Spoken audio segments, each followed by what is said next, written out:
morning, everyone. Welcome to the April 2024 meeting of the House of Delegates. This meeting is being held hybridly. We are joined by our colleagues virtually. Mo is going to keep me alert as to who on the screen wishes to speak, and I will acknowledge them and allow them to speak. Before we begin, may I please ask everyone to rise and join me in the Pledge of Allegiance. I pledge allegiance to the flag of the United States of America and to the republic for which it stands, one nation, under God, indivisible, with liberty and justice for all. Thank you. We'd like to remind everyone that this meeting is being recorded. The recording will be posted online and will be available to members of the association and members of the public, as well as members of the media. All materials are posted at the House of Delegates webpage. Any supplemental material that were submitted have been posted to that page, and as a courtesy, copies have been printed and been placed before you at the seat. I would like to also remind the delegates who are participating via Zoom on the mechanics of remote participation in the meeting. First, for reports for which discussion and votes are required, please use the raise hand feature after the presentation of the report to be recognized, so that if you wish to speak, I can call upon you to speak. Second, after discussion is completed, you will be asked to complete a poll that will appear on your screen, which you will select either a, nay, or abstain, and then click the submit button. You will then have 10 seconds to vote. The vote results will be displayed on your screen. And third, if you abstain from the vote, please email to Melissa or Claire. The email address is in your materials so that your abstention can be recorded in the minutes. If you are attending the meeting in person, please use the standing microphone should you wish to speak to a report. For any items that requires a vote, the voice vote in the room will occur simultaneously with the launch and the closing of the online poll. Please note that there will be a short delay to allow the in-person online votes to be tallied. For all delegates, both those participating remotely and here in person, if you selected to speak, as been our practice, we ask that you follow the following guidelines to promote an orderly discussion and debate. Delegates should identify themselves by their affiliation. Delegates should speak only once and limit remarks to 3 minutes. Questions should be directed to me as the chair of the House. Delegates should refrain from procedural motions until substantive discussion is completed. In this regard, a delegate who raises to speak to a motion on the floor will be advised of their intent to any procedural motion at the appropriate time, and I will recognize you for that motion. Now, before we start, I have a personal apology to give to my fellow officers, and I'm going to explain why. At the last meeting of this House, at the annual meeting of this House in January, I allowed someone to stand up, take that microphone, and turn their backs to my fellow officers. That will never happen again. Never. It was disrespectful to me, but more so to our president, to our secretary, and to our treasurer. Whomever stands to speak at that microphone addresses me as the chair or whomever the chair is and faces us up here. They don't turn around and look at everyone else. If you recall, last November, Secretary Taya Grace stood up to speak on an issue, and she took that podium there to do so. She was told she couldn't do that because she was facing all of you, that she needed to come down to the floor, take the microphone, and look at us up here. And she did it while carrying her laptop in the process. So I really hope that I'm clear. That is my last.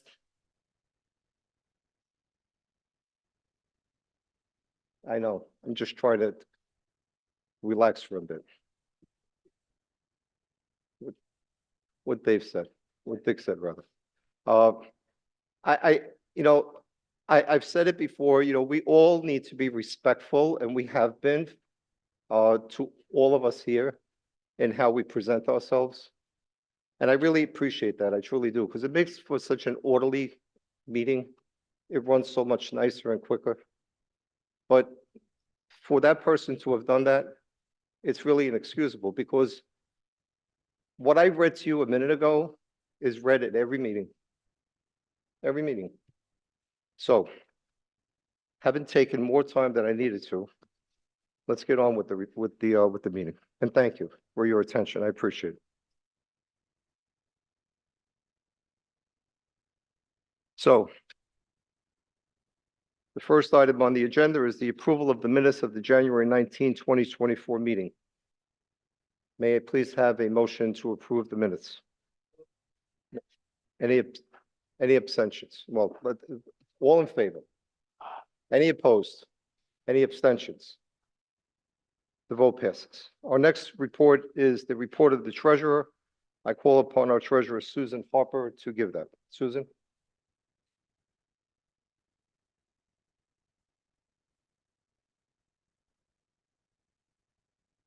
Okay, can you hear me now? I hope you enjoyed the basketball game last night. Some of you may have known the night before I had trouble sleeping, and I actually fell asleep right at the beginning of the game and literally woke up 1 minute at the end. So I got to see the final. So it was a lot of fun. Okay, so we have a lot to cover today, so I'm going to begin. I'm going to report on the audit results today of our operations for the year ending December 2023. In addition, I will touch on February 2024 operating budget annual meeting, membership, CLE publications, and update. So we're going to move to slide 3, please. Put up. Okay, thank you. The audit was completed in February by BST and Company, CPA's independent auditing firm in Albany. The opinion issued was unmodified, which is the highest degree of assurance. In the auditor's opinion, the financial statements of the New York State Bar Association are presented fairly. There are no major adjustments or errors found. Total revenues of the fiscal year 2023 were $19,229,320, and expenses were $18,422,119, a surplus recognized of $807,000. The audit committee met on Thursday this week with the auditor to review and accept the report. The report was accepted as issued by the audit committee. At the January meeting, you may have recall that I reported a projection of a small deficit for the year end 2023. Each year, we are required to record a post-retirement liability based on actuary's discount rate. So when the interest rates rise, this obligation for this plan decreases, resulting in expense reduction for the year. So for 2023, the discount rate reduced by $904,000 in expense. That's pretty significant. Without this entry, our 2023 deficit would have been $97,211, as I reported earlier. I want to thank our finance committee back there. Chris is over there. Chris, and our accounting department. I also want to thank our audit committee chaired by Liz Champnoy, and our committee members, Honorable Edwina Francis Martin, Robert Schofield, Brian Headington, and Michael Costello, Hermes Fernandez, and Naomi Hills. On to the next slide, please. In our next 2 slides, we'll be focusing on sources of revenues and expenses with the highest significance during the fiscal year 2023. As I previously mentioned, our total revenues for 2023 were a little over $19 million, although I'm displaying all categories with percentages in the chart. I'm bringing to your attention 4 major sources that make up 80% of our total revenues here at the New York State Bar. As you can see, our membership category in that very large green area, dues collected in 2023 were $8,721,625, which is 45% of our total revenue. Our CLE brought in 2.5 million, which is about 13% of our total revenue. Our USI royalty contract brings in $2 million annually, which equates to 10% of our revenue. Our section programs collected were about 11% of our revenue, which was about $2.1 million. So I want to congratulate all of our staff and all of our members for all their hard work in achieving these results. We're now going to take a look at the expenses for 2023 in these top categories. The main expenses, that's slide 5, please. The main expenses were salaries and fringe for New York State Bar employees, which made up about a little bit over $7 million or 38%.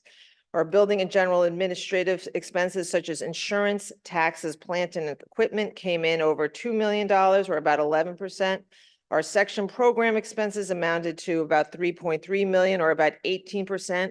And we continued to invest heavily in IT for those expenses ending in the year at about a little bit over 2.1 million or about 11%.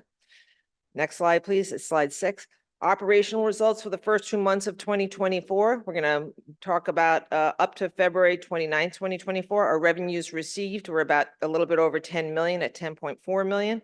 And expenses were almost at 5 million, and that was about $4,969,426. As compared to last year, our revenues are down and expenses are up. Okay, we're now going to look at our slide for the annual meeting, please, on slide 7. Revenue and expenses from the annual meeting from this January 2024. We collected $946,547. Out of which that was $223,000 related to the gala. 772 of those dollars was registration fees, full and half day CLE and AMM sponsorships. This year, we were able to realize an $83,000 increase over last year's annual meeting. This is mostly due to small increases made to registration for the annual meeting. Expenses that came in for the annual meeting, however, were 1.7 million. An increase of 287,000 over last year. The Consumer Price Index published in February shows an increase of 3.2% year over year, while the Food Index was 13.56%. With all of our efforts in cutting costs, the annual meeting came in slightly over budget. This will be reflected once all of our expenses are reclassified to the approximate sections and the committees that hold individual meetings at the Hilton. Meeting reconciliation process is just done in March, and so it's being finalized, and changes will be reflected in the March financial statements when we meet again. To further control AM costs, the staff reached out to sections and committees that hold meetings during the annual meeting to confirm their plans for 2025 before the contract with the Hilton is signed. We had a few sections, I think it was only 2 sections, that moved their meetings and receptions off-site last minute, which resulted in food and beverage minimums not being met. As everybody realizes, when you're negotiating these contracts, you are forecasting how many people and how many meetings are going to be happening. And so after you sign it, you are locked into those food and beverage minimums, which are very high in hotel contracts. And so we will keep you posted on this topic as our plans evolve for 2025. We're now going to move on to slide 8, to dues and salees as of February 2024. New York State Bar's basic dues and section dues as of February are showing a decline of 5.32% over last year. This equals $452,000 in lost funds. CLE and publications are on target or slightly better than last year. Now we wanted to take a look at March just because of that gap there. And so we were tracking March, and I can report some critical numbers as of March 29th. We have collected approximately now but this is for dues, $8,693,487 in the basic dues, basic and section dues. Last year, we've collected a little bit over $9.1 million in 2023. So this is a $413,000 decline from the year before. So New York State staff and leadership are working hard to close this gap. We're now going to turn to the forms. As you recall, last year, we lost our contract with Lexus, and now the New York State Bar on our own, we have taken along this initiative to create forms for our members and for those outside of the State Bar. So as I previously reported, here's where we are now. The income budget for 2024 for publications is $717,800. So far, in the months of January and February, generated a modest $51,664, which is slightly ahead of 2023 January, February revenue and behind prior years. The publication staff is finalizing annotating the forms for the practical skills series, annotating over 300 forms.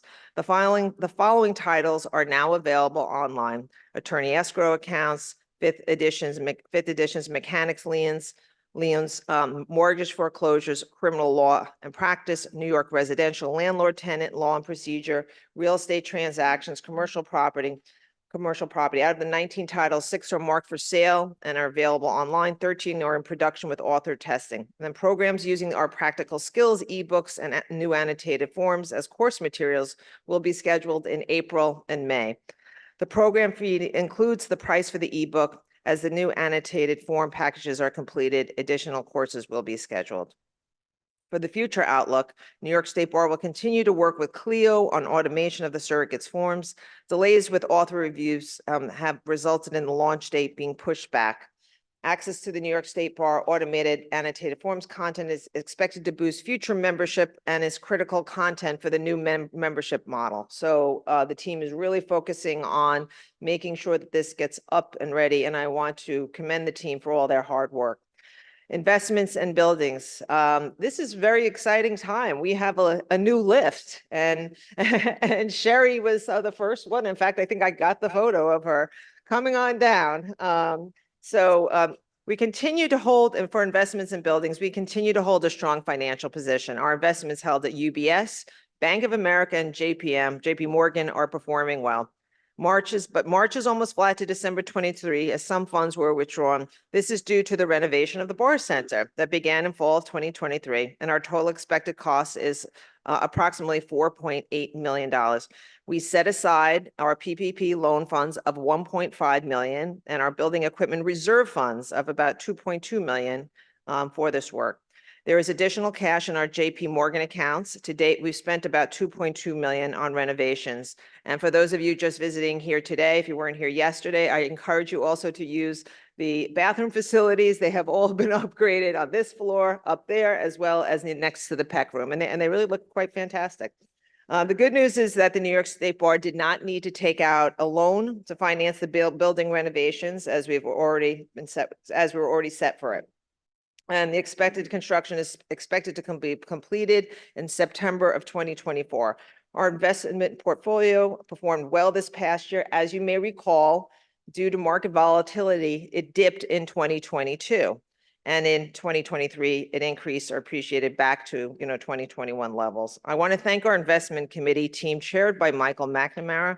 Also, our colleagues on the investment team with us, Dick and Dominic, Jackie Drohan, and the entire finance committee too, as well as our staff that works exceptionally hard behind the scenes. As you probably have heard from Michael before, we meet regularly with our advisors, our financial advisors, and Chris O'Brien and Amira and Pam are with us. We want to thank them for their outstanding work. And finally, I also want to thank Dave Miranda for his steady hand in serving as the point person over this building process. These are very, very complex contracts, that are coming through, large contracts, and he really has been fantastic at looking at every single detail. So thank you, David. And finally, you're going to hear a little bit about the strategic planning process later on today, which we'll present within the report. And then there's a recommendation to review some revenue enhancement opportunities that the New York State Bar should possibly pursue. And that concludes my report today. And if you have any questions, I'm happy to take it. Thank you.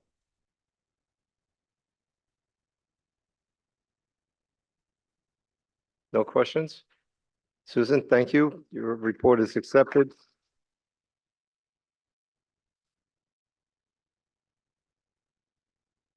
Next order of business is the report of our president, Richard Lewis.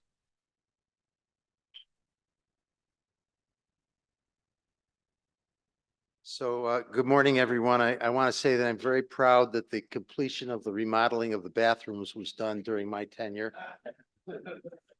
And I'm actually proud of a lot of other things that have happened over the course of the last year. So during this past year, we've taken significant steps towards addressing the practical concerns of our members and our profession, and it's been a collaborative effort made possible by the unmatched professionalism of the people at this table, our staff, and so many of all of you. And I appreciate all of the dedication and all of the professionalism that everyone has shown. Our primary objective, as always, has been to support our members so that they are better prepared to perform their jobs, represent their clients in the most efficient way possible, and obviously to do it on behalf of this profession, which I think is the greatest profession in the world. We've obviously been presented with a few challenges this year. And I think, as Lincoln said, the events make the agenda doesn't make the events. And that has proven to be very true this year. We've had challenges ranging from war to economic distress to life-changing court decisions to an election that doesn't need any further comment. And frankly, this is coupled with the rising tide of cynicism in our society. And we have tried to transform these challenges into opportunities for our association to speak. The scope of our efforts has been vast, and it spans many of the issues that are confronting us today. Firstly, our task forces on advancing diversity, combating anti-Semitism and anti-Asian hate, on artificial intelligence and homelessness in the law, as well as medical aid in dying, the members have worked tirelessly to develop recommendations, and these recommendations have caught the attention of our legislature, our governor's office, and bar associations around the country and the world. In January, this body approved a report of our task force on combating anti-Semitism and anti-Asian hate. The task force recommended an update to the Hate Crimes Modernization Act that would expand the list of hate crime eligible offenses. The act also calls for increased emphasis on improving the reporting and prosecution of hate crimes, which has been a huge issue over the course of the last few years. We have been in touch with our legislators with regard to this, and there is discussion with regard to the hate crimes. Later this morning, you're going to hear from Chair Vivian Wesson of our task force on AI.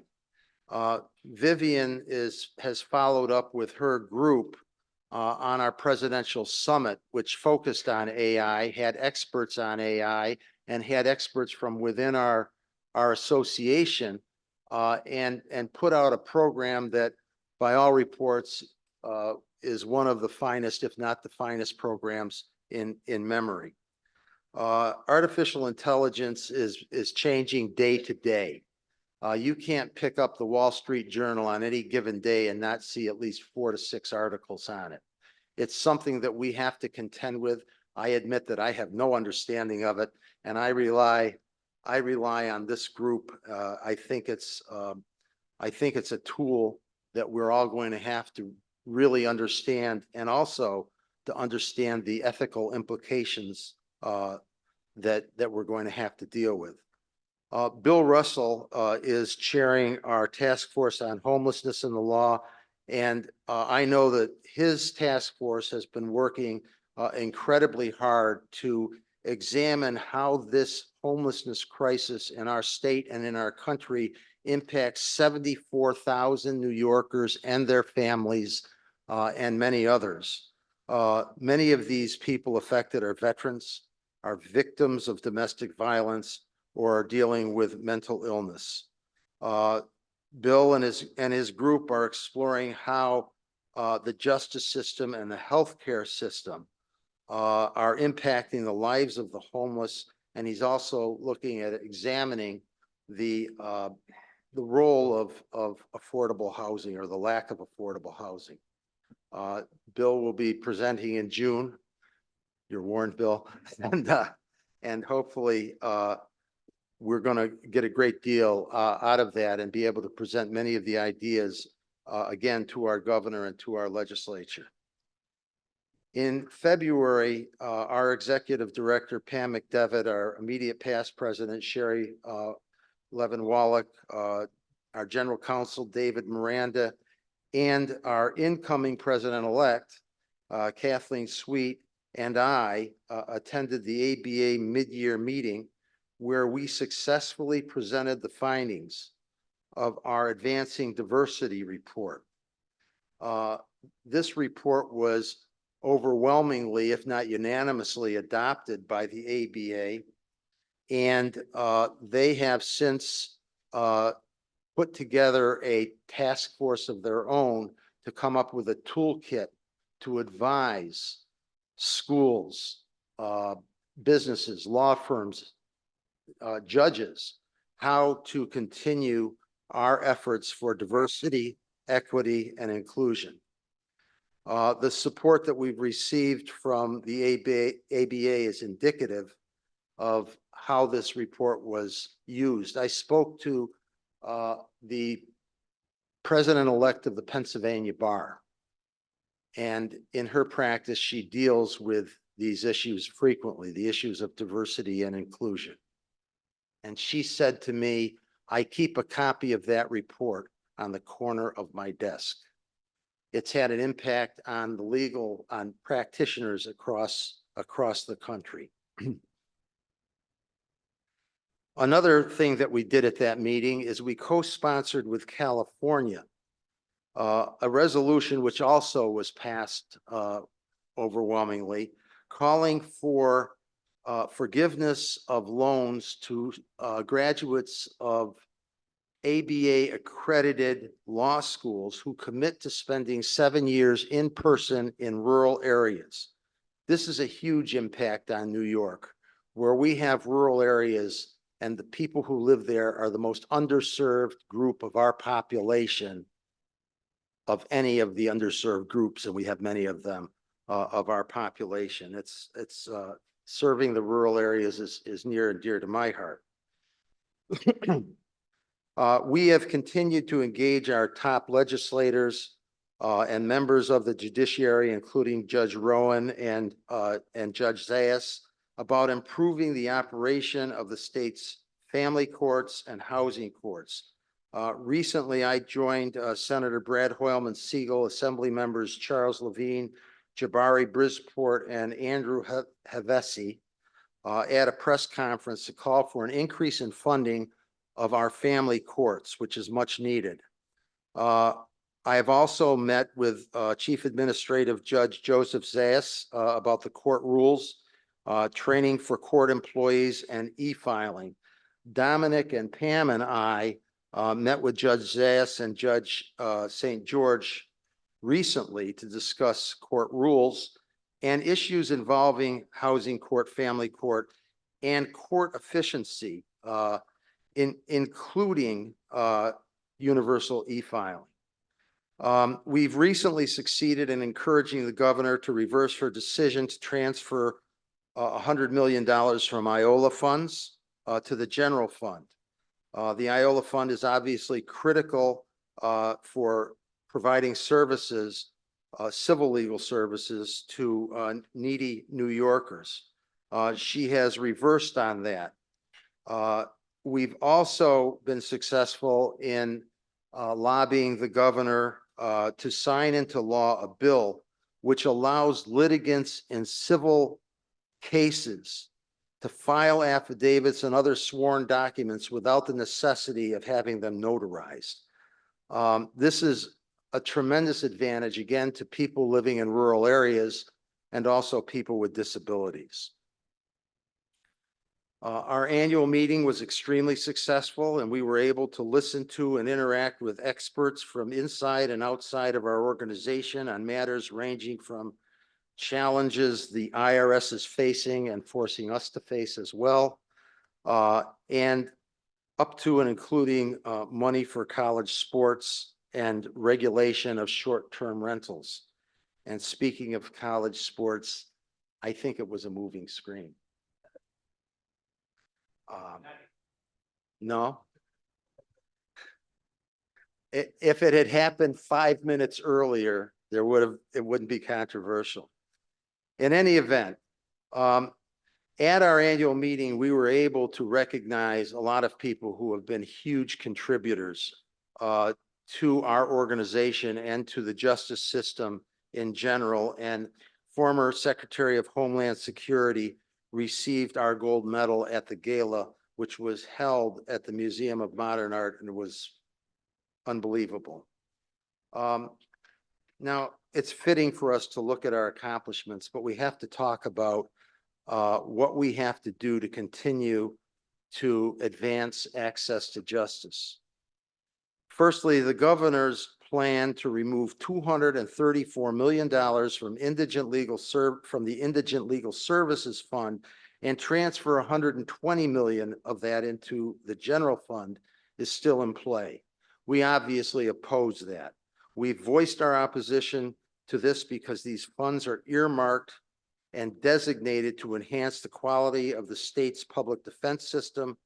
And recently we had an op-ed in the New York Law Journal, which has been well received by attorneys throughout the state. The Bar Association will continue to speak against this transfer.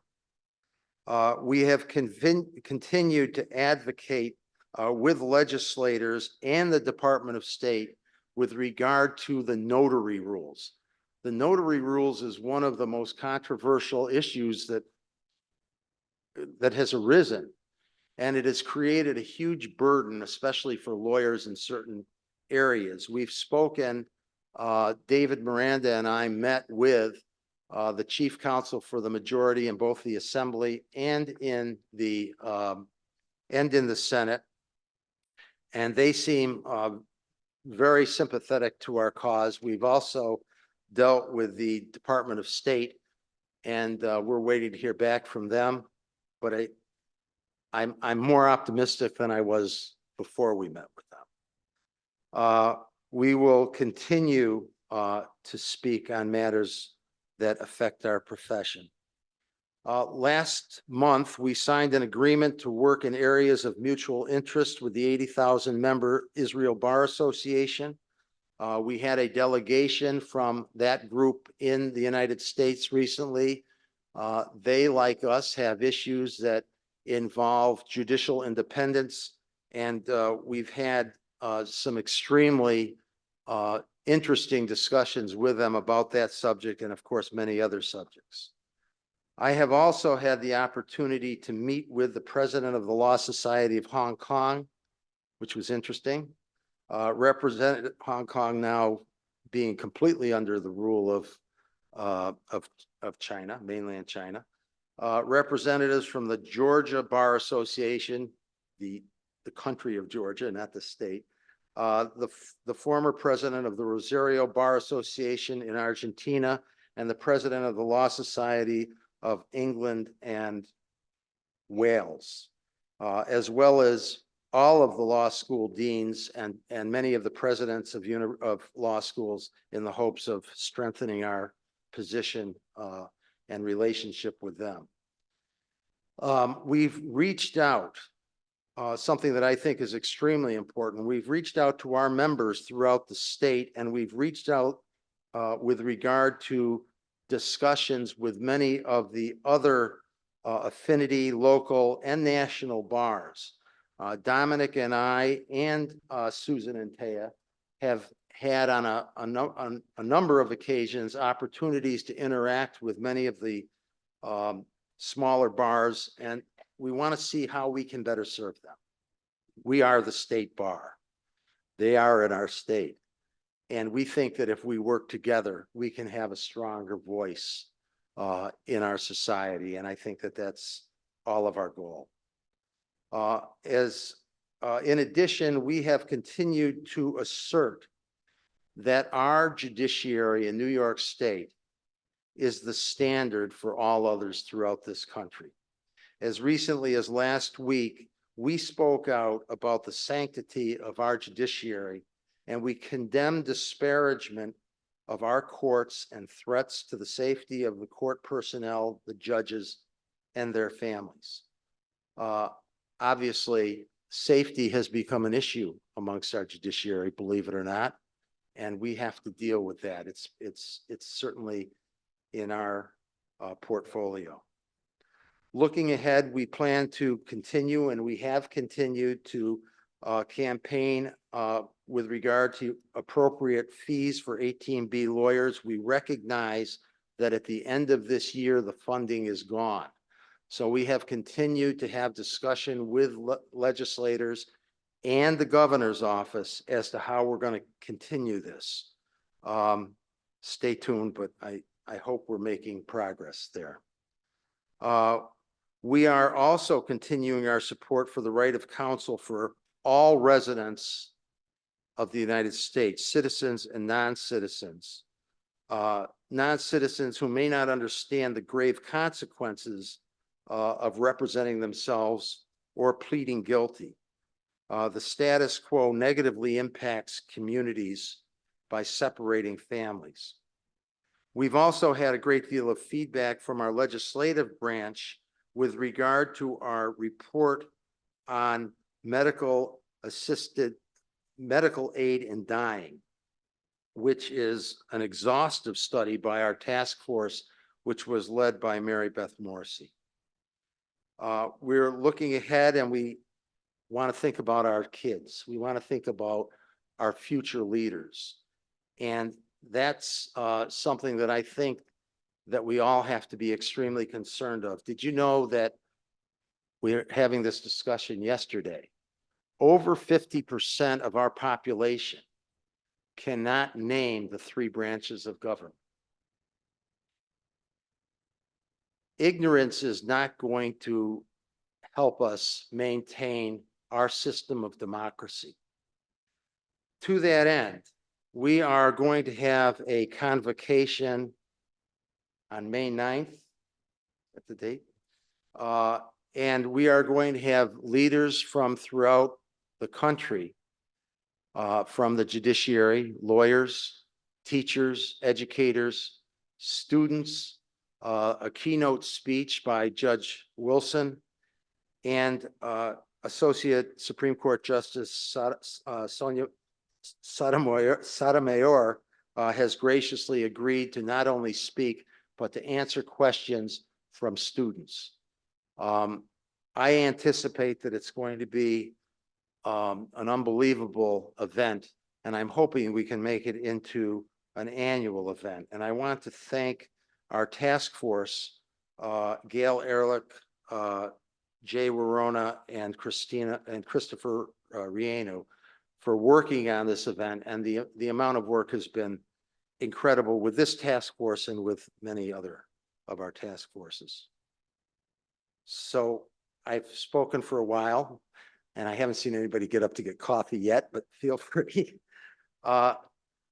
This is my last meeting of the House as president, and it's really been a high honor to have been able to serve you and this association. And the one thing you realize when you sit in this chair is that the work will be going on forever. Every day something comes up. Our Bar Association, and as you've always heard, is the largest voluntary state bar association in this country. We have a huge impact on our members. We have a huge impact on other bar associations throughout the country. And I think it's absolutely critical that we maintain our high standards, and they're the standards that we've set for ourselves, and frankly, as a result of that, for others.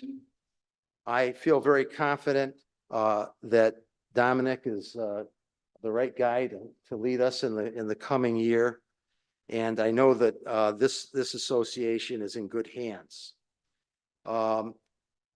Dominic, I appreciate your friendship and all of your support over the past year, and I look forward to doing whatever I can do to support you. I want to thank the executive committee and the entire House for supporting my presidency And while we have accomplished a lot in the last year, I appreciate your continuing support of this organization. I want to also really thank my fellow officers, as well as Dominic, Susan, and Taya have been fabulous. And I saw Michael McNamara walk in. Right in front of. Oh. And Michael McNamara has been absolutely invaluable in his leadership of our finance committee, which is so critical. Thank you. The newest member of our team is Kathleen Sweet, and she is going to be a fabulous member and is going to be an extremely impactful officer, and I have great confidence in her. I also would like to thank, as I try to do almost every meeting, the past presidents, because they have, from a personal standpoint, been very valuable to me in giving advice freely, in helping me in dealing with some of the problems that come up from day to day. And I really appreciate the fact that you continue your dedication to this organization. I want to acknowledge my wife, Lori, and my two daughters, Emily and Anna, for their support, especially Lori, who has spent a lot of nights while I've been on the road. And that hasn't always been easy for her, and of course, probably longer nights when she's been forced to travel with me.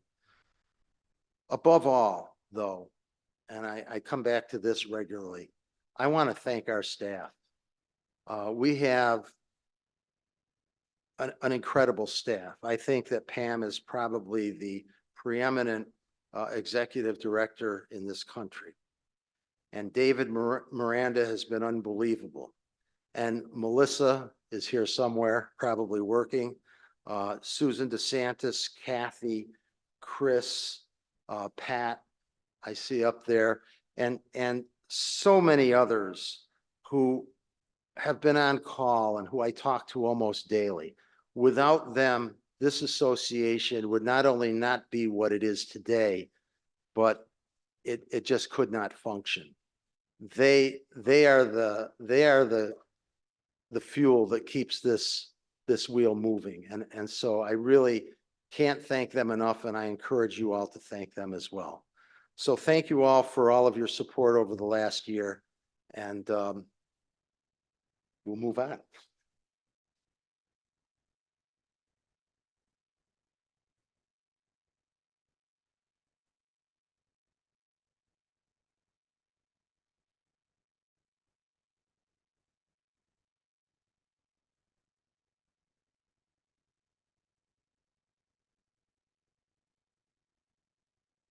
Well, Dick, if you thought you were done, you're not, because you're up next. But thank you, Dick, for your leadership, for your friendship as well, and for your continued good work for this association, because trust me, buddy, you will be called upon. The next item on our agenda is the presentation of the Ruth Bader Ginsburg Memorial Scholarship Award. In November of 2020, the association's executive committee approved the creation of the scholarship award to be awarded annually to a law student who, through written submission, research project, or an exemplary intern or externship or pro bono service demonstrated character, which is consistent with and honoring the legacy of the late Supreme Court Justice, Associate Justice, native New Yorker, and a point of personal privilege, a Brooklynite, the Honorable Ruth Bader Ginsburg. This year's award recipient is Kristen Popham of Columbia Law School, which will be presented to her by our President, Richard Lewis. So, Dick, you're up again, buddy. So I'm back. So one of the great things you get to do as president is to acknowledge excellence and to acknowledge some people who are deserving of recognition. And I'm really thrilled to introduce this year's Ruth Bader Ginsburg Memorial Scholarship winner, Kristen Popham. And Come on up.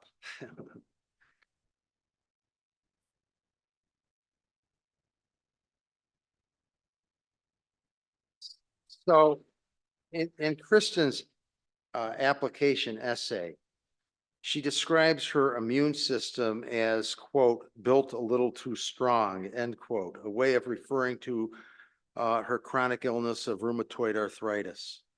But her autoimmune disease has enabled her to empathize and connect with so many others and has driven her advocacy for the rights of marginalized people. She's a second-year student at Columbia Law School, and she's already made an impact on justice initiatives around the world.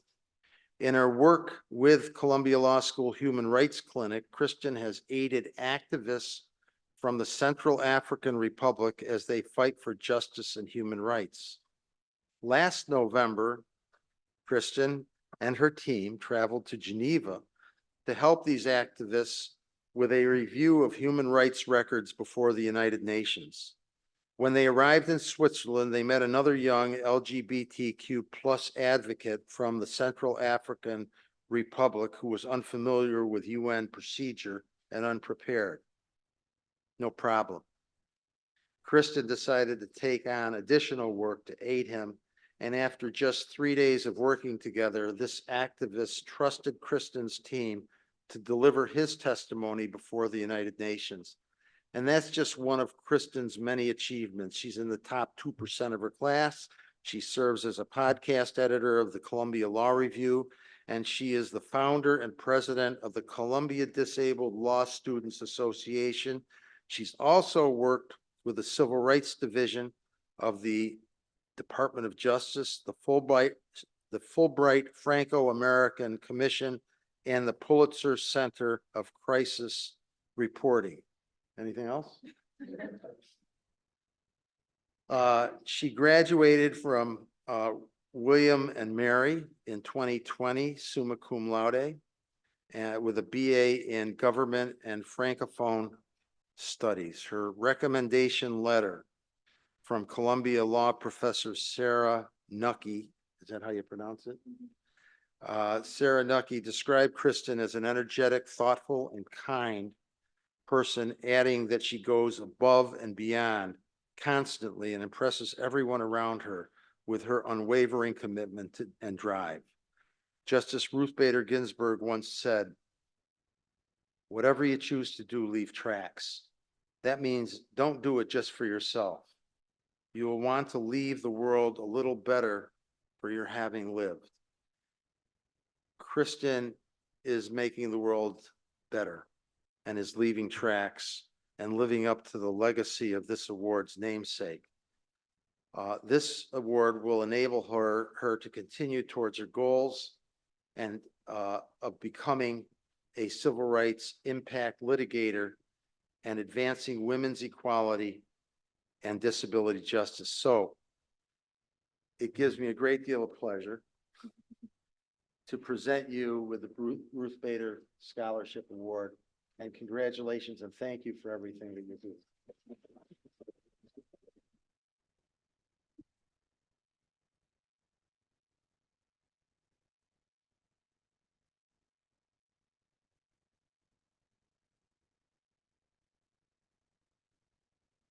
Good morning. I want to extend my warmest thanks to the New York State Bar Association, to the selection committee, and to Columbia Law School, which generously nominated me for this recognition. Before coming here today, I tried hard to remember the moment that Ruth Bader Ginsburg became my hero. Was it when I first learned that she was the second female Supreme Court justice? And in a family without lawyers, not to mention female lawyers, I felt I had someone to look up to. Was it when I learned that she, like me, was a little bit stubborn and, according to her husband, a terrible cook, and I realized I never had to change? Was it when I realized that she entered institutions and professions that were not built for her, and she paved a space for people like her nonetheless? No, I thought. It was in the course of taking my weekly low-dose chemotherapeutic when I learned that Ruth Bader Ginsburg was undergoing a similar treatment. Just as I was attending class each day, Justice Ginsburg was attending oral arguments before the Supreme Court. Every last one. As a woman with rheumatoid arthritis grappling with an overeager immune system, I'm in a fight I will never win. Although we encountered illness in different phases of our lives, Ruth Bader Ginsburg showed me that a sick woman with a strong willingness to fight has a seat at the table. She taught me that sick women can still rule the world. Justice Ginsburg has paved the path for my presence here today. She prepped the halls of Columbia Law School for my presence 65 years ago. She prepped the legal profession to think more creatively about questions of civil rights, of inclusion, and of justice. Just as she promised, she left the world a little better for her having lived. So I would be remiss not to thank Justice Ginsburg for the tracks that she left. I would also be remiss not to recognize the many women in my life who have showed me what it means to be a strong-willed fighter. To my mother, who taught me radical empathy and kindness and a willingness to be wrong. To my longtime mentor, Carla Coppell, who has embodied the type of global human rights leader that I want to be. To the troop of women law instructors I have in my corner, Professors Sarah Nucky, Elizabeth Emmons, Susan Sturm, Christina Ponza-Kraus, Kelsey Jost Cregan, and more, you have fueled my curiosity and cultivated my desire to shape the law in service of the public good. It is in Justice Ginsburg's tracks and in the tracks of these many extraordinary women in my life that I entered the legal field. The world has changed since Justice Ginsburg's passing, but I think her mission is still relevant for all of us. Like Justice Ginsburg, it should be our hope to leave the world a little better for our having lived. Thank you.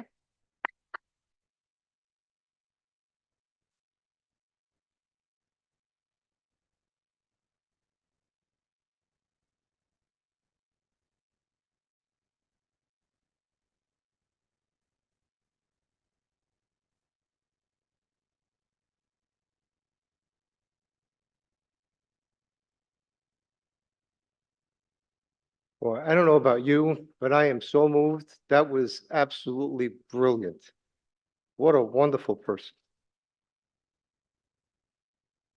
The next item on this morning's agenda is the election of members for the 2024-2025 Nominating Committee and State Board Delegates to the ABA House of Delegates.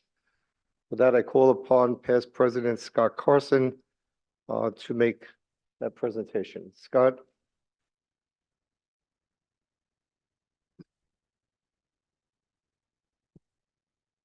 Thank you, Mr. Chair, and good morning to all. I am reporting to you today as the Chair of the Nominating Committee, and on behalf of the Nominating Committee, I am submitting nominations for district representatives to serve on the Nominating Committee for the 2024-2025 term, plus alternate members. And should you choose to do so, you can follow along on this yellow paper that is at your place, agenda item number 6. The slate of nominees to serve on the Nominating Committee for the 2024-2025 term are as follows. For the 1st District, David Cohn, Lisa M. Stenson, Desamore, Mark Griffin, Adrian Koch, Michael Miller, J.G. Saffer, Diana S. Sen, Richard P. Swanson, Mira C. Weiss, the Honorable Margaret J. Finnerty, 1st alternate, J.K. Chandrakasur, 2nd alternate, and Honorable Michael Sonberg, 3rd alternate. For the 2nd District, the Honorable Cheryl Chambers, Amy Richter, and the Honorable Joanne D. Quinones, alternate. 3rd District, Matthew J. Kelly, Matthew Reisimer, and Sheila Shea, alternate. 4th District, Margaret Gilmartin, Michelle Kulak, and Luke Babby, alternate. 5th District, Donald C. Dorr and the Honorable Jean Marie Westlake. She has become a Supreme Court Justice, and we congratulate her for that. And John McCann, alternate.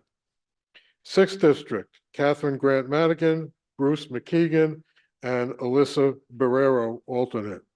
7th District, Eileen E. Buholtz, Amy Schwartz Wallace, and Kevin F. Ryan, alternate. 8th District, Sharon Stern Gersman, Thomas O'Donnell, Vincent E. Doyle III, alternate. 9th District, Claire J. Degnan, John A. Papalardo, the Honorable Jonah Triebwasser, and the Honorable Adam Seiden, alternate. 10th District, Justin M. Block, Eileen S. Cooper, Peter Mancuso, Sanford Stringer, and Stephen Leventhal, first alternate, and Reswanul Islam, second alternate. 11th District, Richard M. Gutierrez, Zenith Taylor, and Arthur Terranova, alternate. 12th District, Hugh Campbell, Susan McElreath, and Renee Hill, alternate. 13th District, Jonathan B. Behrens, Sheila T. McGinn, and Claire Cody Miller, alternate. Mr. Chair, I move that a single unanimous ballot be cast by the Secretary for the election of the district representatives to the nominating committee for the 2024-2025 term, plus alternates as stated. Is there a motion? Second. There is a motion. All in favor?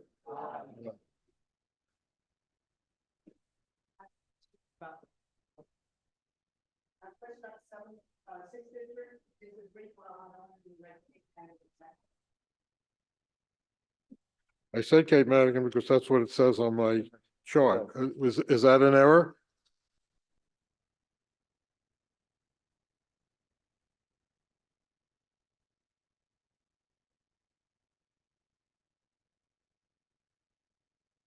So I'm sorry, Eileen, what was the question?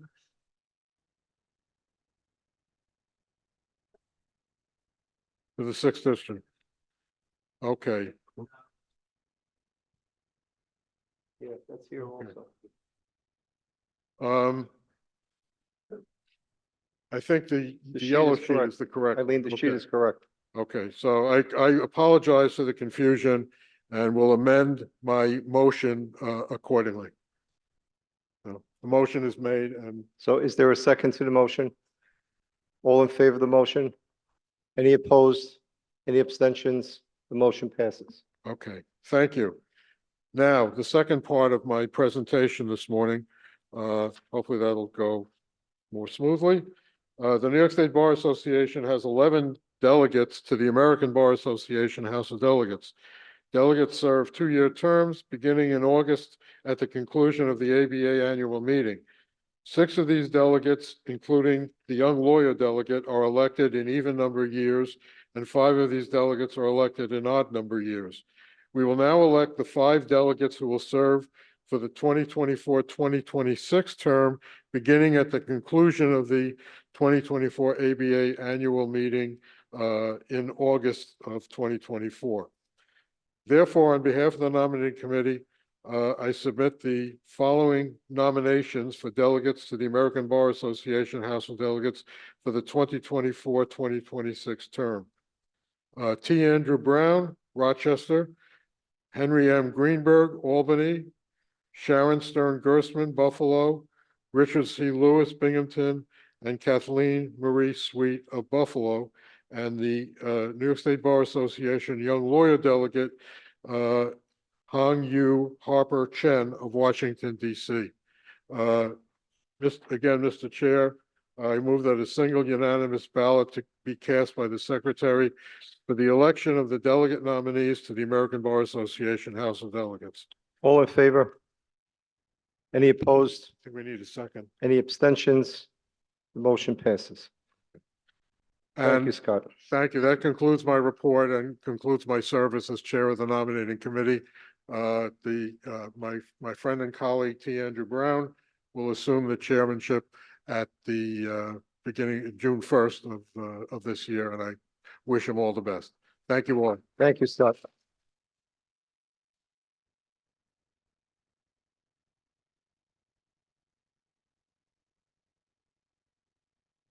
The motion just passed with one abstention. We're skipping the next item on this morning's agenda because Stacy Woods is having some difficulty getting on. But Mo is checking with the IT people, so we're gonna move this along. The next item is the informational report from the New York State Bar Association Constitutional Cap Proposal. This was presented to the Executive Committee yesterday, and we have removed it from a vote this morning to informational only. But the presenters, which in this case are the Honorable Andrea Maisley and Laura Quitzing, will come back with the report for your vote, hopefully as early as June, if not certainly by the November meeting. Your Honor. Your Honor, the floor is yours.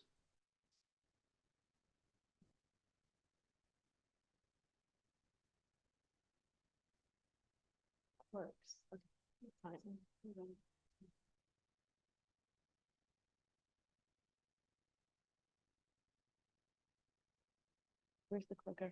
Okay. Okay. Got it?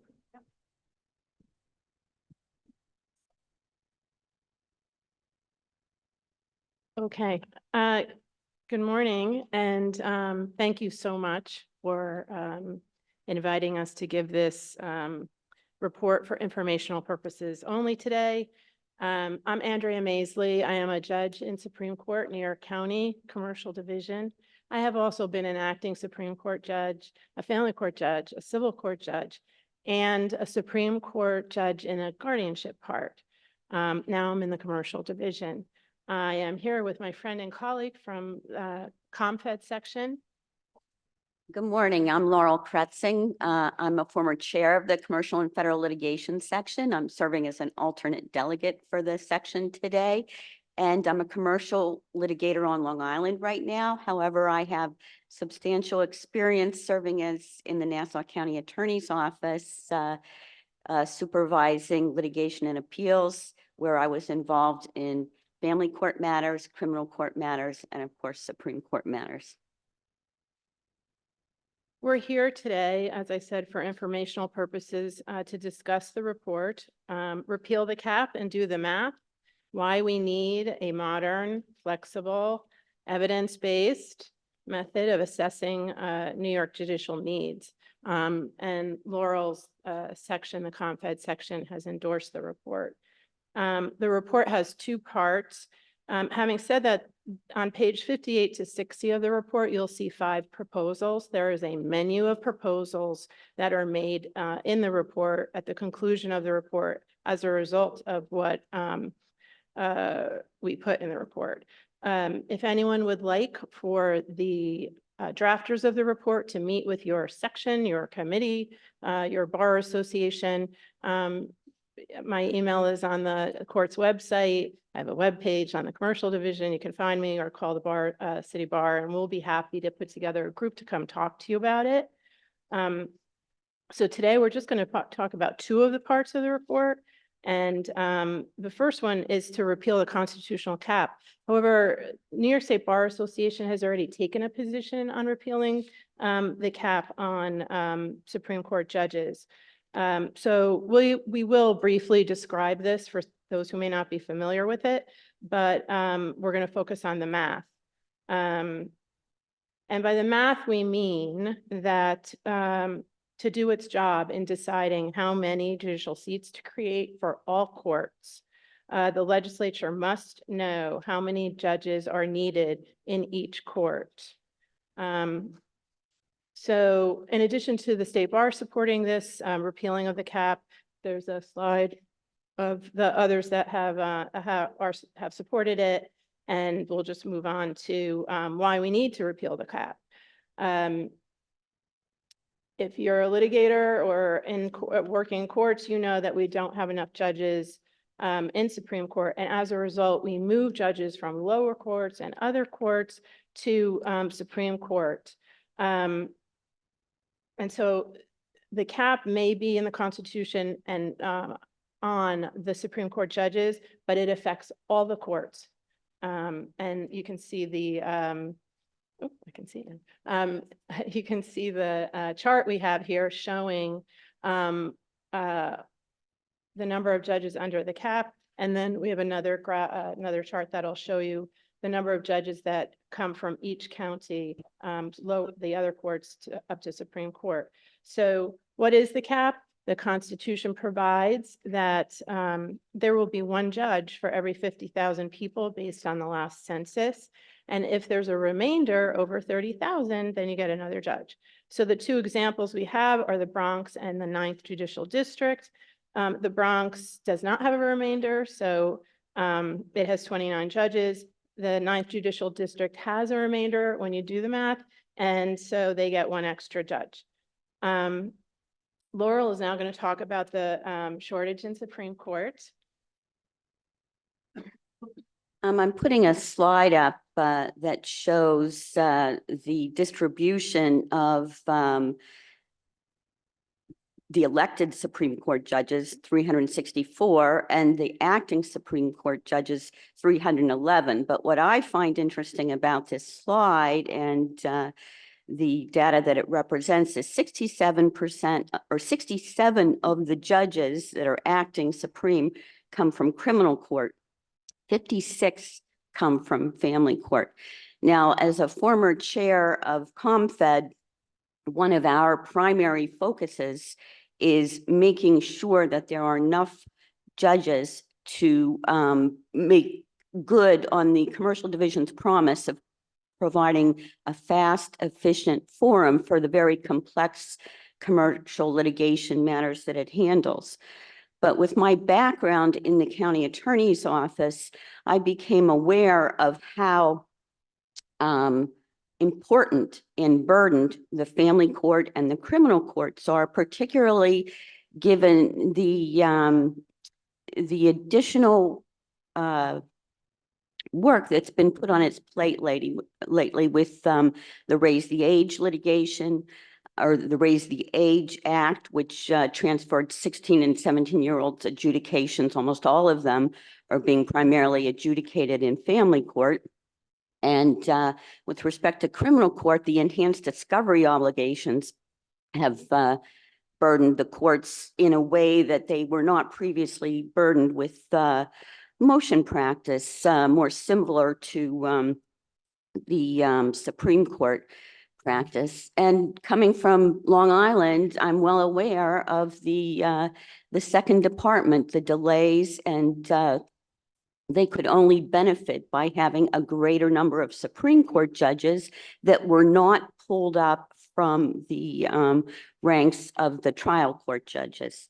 So clearly there's not enough Supreme Court judges. And I just want to note, this is a statewide problem. Only 14 of the 62 counties do not have acting Supreme Court judges. So this is a statewide problem that we all need to be aware of. To be clear, we have nothing against acting Supreme Court judges. I was an acting Supreme Court judge, and we're so grateful that they're helping us out in Supreme Court. And the way this is done is that OCA designates certain judges from the other courts. It's not just civil, criminal, and so forth. But as we said, it doesn't work. We're taking judges away from courts that desperately need those judges to do the work. So in addition to this robbing Peter to play Paul aspect to it, it also disenfranchises the voters, because the Constitution provides that we have a constitutional right in New York to elect our Supreme Court judges.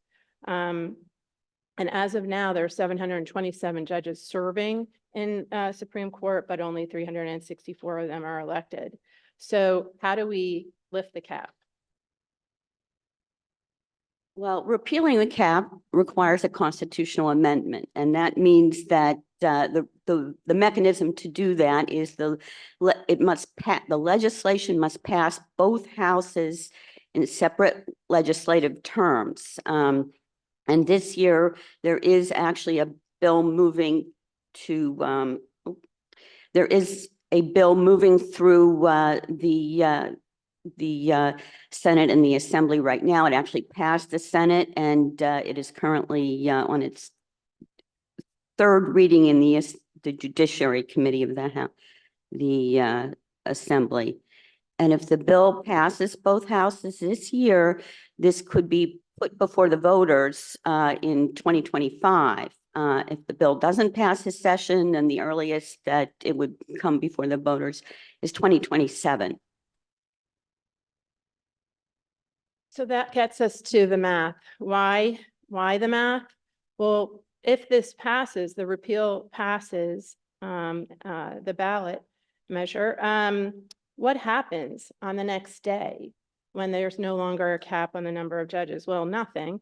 So we propose in our report that the legislature be given the information it needs to create the number of seats needed in each court. And the legislature wants to know. At the Senate Judiciary hearing on family court in the winter, I think it was January, Judge Rivera was asked how many judges are needed in family court, but he was not able to answer that question. So while the cap constrains Supreme Court, and no other court has a cap, we could be doing this math that we're proposing to you in this report, but the other courts, you could increase them immediately because there's no cap. Supreme would have to wait until this ballot measure goes through. But the bottom line is in all our courts, the families in family court, the litigants in civil court that I had to adjourn cases over and over again in Part 52 because there were no judges available for trial. The defendants in criminal court should not have to wait for a judge to be available to hear their case. And another aspect of this is that it should be fair across the state. Of course, there are delays and we can only have so many judges and staff and so forth based on the budget. But your trial in Albany should take around the same time, or getting to trial should take around the same time as it takes to get to trial in New York County. So the math, who does the math? We propose that the chief administrative judge do the math. Under the judiciary law, you know that the chief administrative judge gives a big report with all this data every year. So we're just proposing one additional piece of information, and it is how many judges are needed in each court. The math we propose is to do what 34 other states and the federal courts do to calculate the number of judges. It is the weighted caseload method. You take the number of cases, you multiply times their weight, based on all sorts of factors, including how long it takes to do certain aspects of the case. You divide that number by the time a judge has to work per year, not including the weekends and nights that we are currently working. And the result is the number of judges you need to do the work in each of the courts all over the state. So that is the proposal we're talking about today. But again, if you would like to talk about the entire report, we're happy to meet with you. We, as I said, the OCA would be doing this as it already is with the annual report. This proposal is one to create a structure to figure out what the numbers are, how many judges do we need? So this is a structure that is used by 34 other states. It is not actually an increase in the number of judges. And although there would be an increase once you move the actings and and create new seats. And I should say that the Acting Supreme Court Judges Association has endorsed this report. At the end of the day, we just want to inform the legislature of the number of judges that are needed. And of course, the legislature can do whatever it wants with that piece of information. Laurel. I would just note that we have put up on the slide our proposed language as to a bill to do the math. So that's available to you, and we're happy to discuss this language with any section or committee or interested party that has questions about it. And just in conclusion, as Judge Maisley noted, the Acting Supreme Court Justices Association has endorsed this, the Fund for Modern Courts, New York County Lawyers Association, and the New York State Trial Lawyers Association. And I believe that the day before yesterday, the Constitution, the New York State Bar Association Committee on the Constitution endorsed this report. So thank you very much for your attention.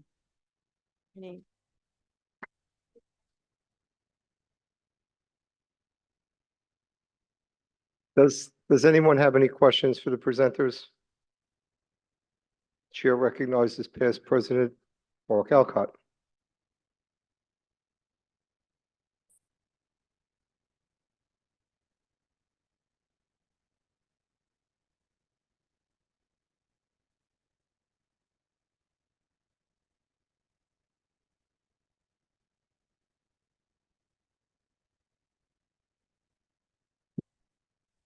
There it is. Not worth all that trouble. Good morning, Judge Mason. Good morning. Thanks for the great report. I just want to know why the matter is not going to be endorsed today by our House of Delegates. It was originally on, I thought, for action. And now it's just for information. So is So- it some issue that we So have it- to grapple with?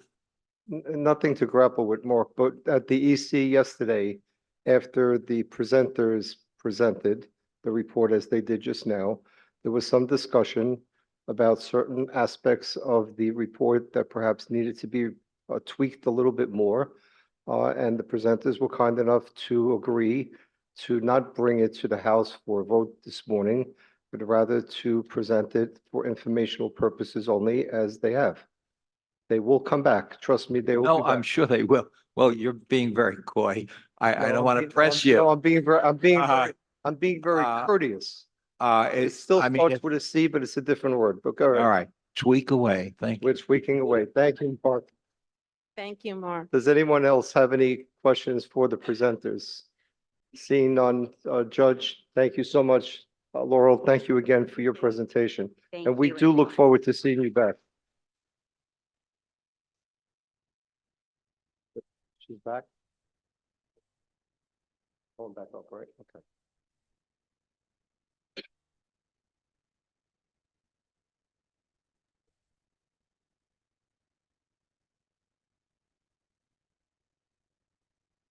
We're going back up to item number 7 on today's agenda, the report and recommendation of the New York State Bar Association's Trust and Estates Law Section, proposed legislation becoming a voluntary administrator. The report will be presented by Stacy Woods, whom I understand is here virtually. Mo, am I correct? All right, Ms. Woods, the floor is yours. Thank you. Good morning, everyone. I'm very pleased to be here on behalf of. Muted. I just unmuted her. You unmuted her? Yeah. Can you hear me? You may be muted. No. Can you hear me? Still not yet?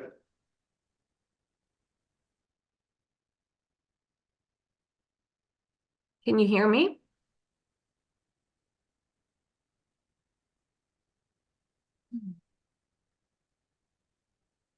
I'm sorry. I am. There you go. There you go. You're good to Oh, go. great.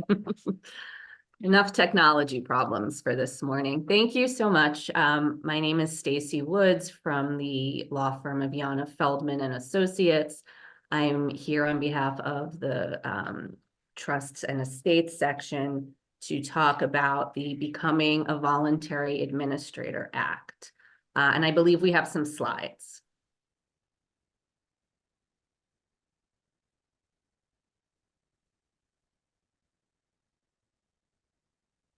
I'm not seeing them.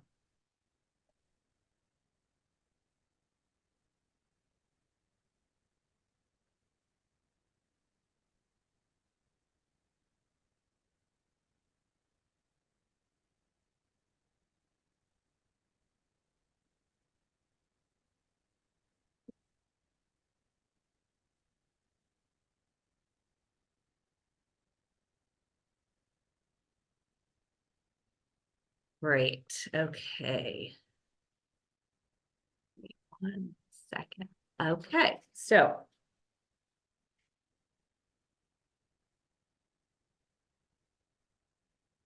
So the proposed Becoming a Voluntary Administrator Act would provide that the administrator preferences of those who die with small amounts of property be respected in the same way that as the preferences of those who die with more valuable property, and this would create more equity and justice.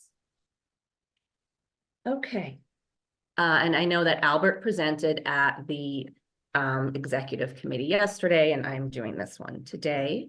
Next slide, please. The Becoming a Voluntary Administrator Act has been supported by the following New York State Bar Association committees: the Committee on Legal Aid, the Committee on Diversity, Equity, and Inclusion, and the President's Committee on Access to Justice. Next slide, please.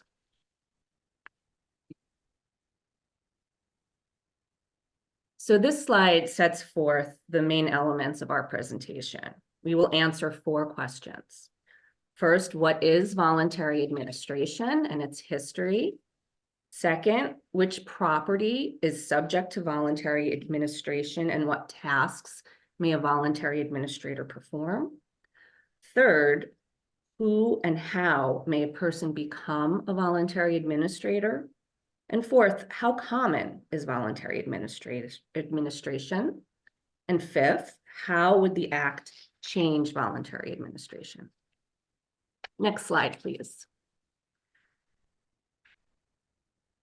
So voluntary administration was introduced in 1963 so that New York would join the many states with summary procedures for small estates in which the decedent did not leave a valid will, and the property would go to very close relatives who survived the decedent. The decedent's closest surviving relatives are called the decedent's distributees. Thus, there was no perceived need for the formal, time-consuming, and expensive administration procedures. In 1970, these informal procedures were made available for decedents leaving valid wills. And since then, the procedure has been made available for broader sets of close family relatives when there is no valid will. Next slide, please. Okay, so which states qualify for voluntary administration and its low costs? Voluntary administration continues to be made more available for larger and larger small estates. The initial 1963 threshold of $3,000 of personal property was increased to $30,000 in 2008, and most recently to $50,000 in 2019. The presence of real property does not affect the availability to have a voluntary administration, but voluntary administration does only apply to personal property, and that includes shares of co-ops, such as, for example, limited equity co-ops whose shares may have values of less than $50,000. Notice that there is an absence of a requirement for a bond to protect the estate from the fiduciary spending funds improperly, which is usually required or often required for more formal administration and probate proceedings. This bond requirement can actually be a very substantial obstacle for individuals with few financial resources. Also, notice the large difference in filing fees for small estates. Unlike in civil litigation, where in CPLR 1101E, if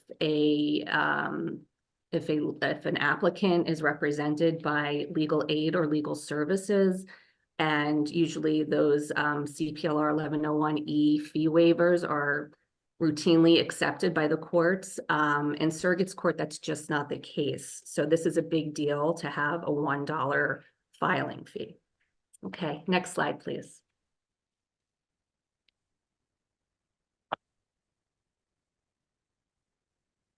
So what kind of personal property may a voluntary administrator obtain?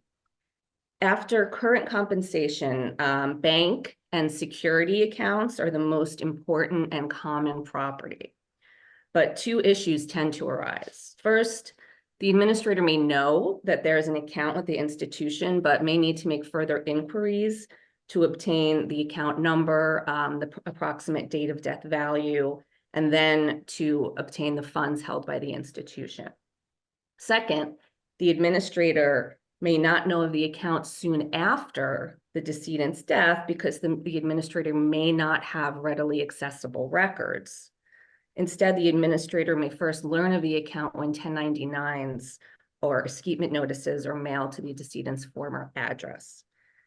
Administrators do not have access to the decedent's digital accounts and so may not be able to access online information because they're not the decedent's personal representative. Also, the retirement benefits payable to the decedent's estate similarly may not be readily apparent at the time of death. So voluntary administrators also may file the decedent's final individual income tax return and may obtain or learn of tax refunds or deposit tax refunds into the decedent's into the estate account after the decedent's passing. Finally, voluntary administrators may obtain the decedent's medical records. This may be useful in order to pay bills, obtain insurance benefits, or explore the feasibility of a wrongful death claim, which of course would not be part of a voluntary administration. Okay, next slide, please.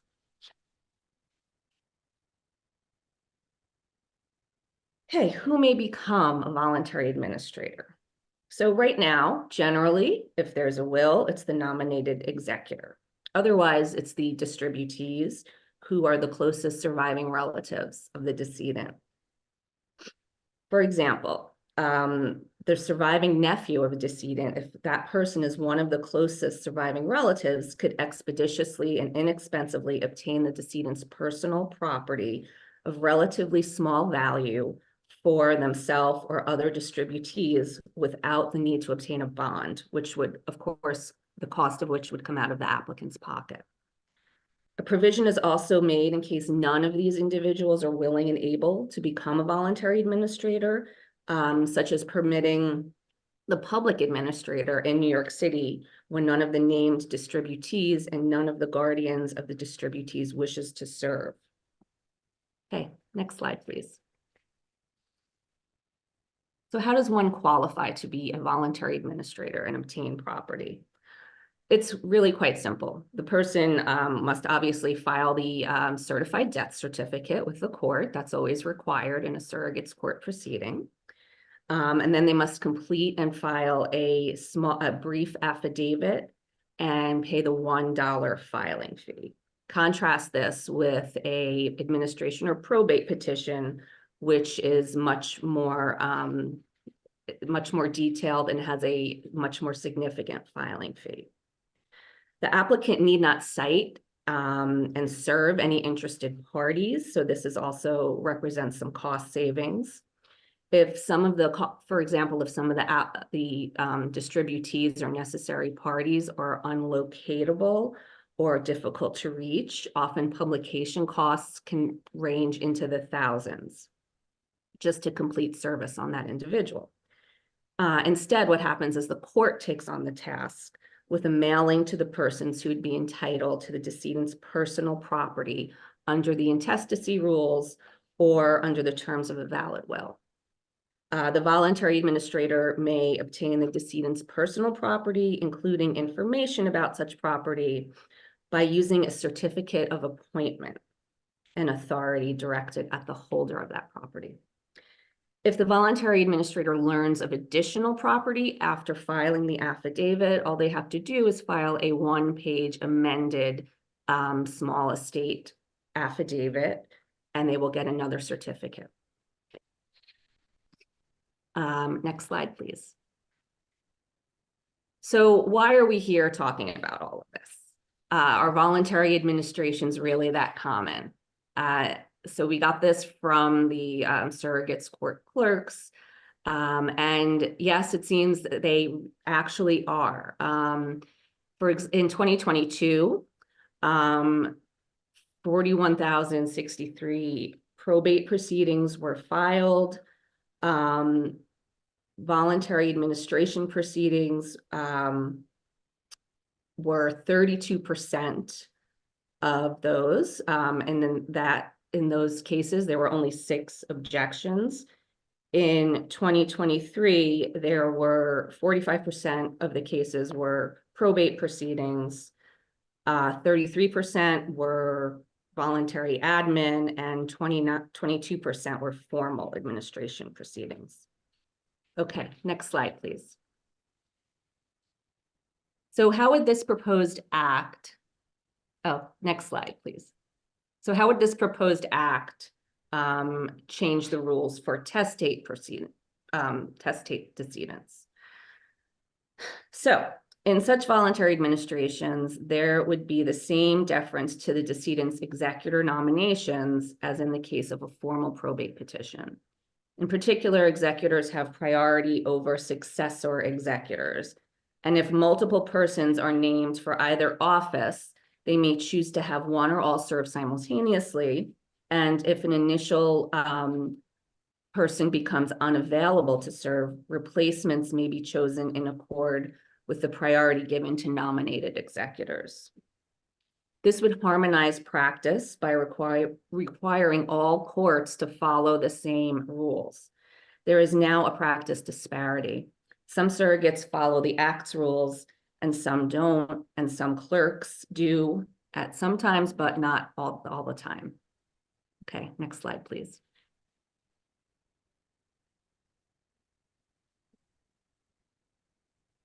So how would the Becoming a Voluntary Administrator Act change the rules for intestate decedents, those who died without a will?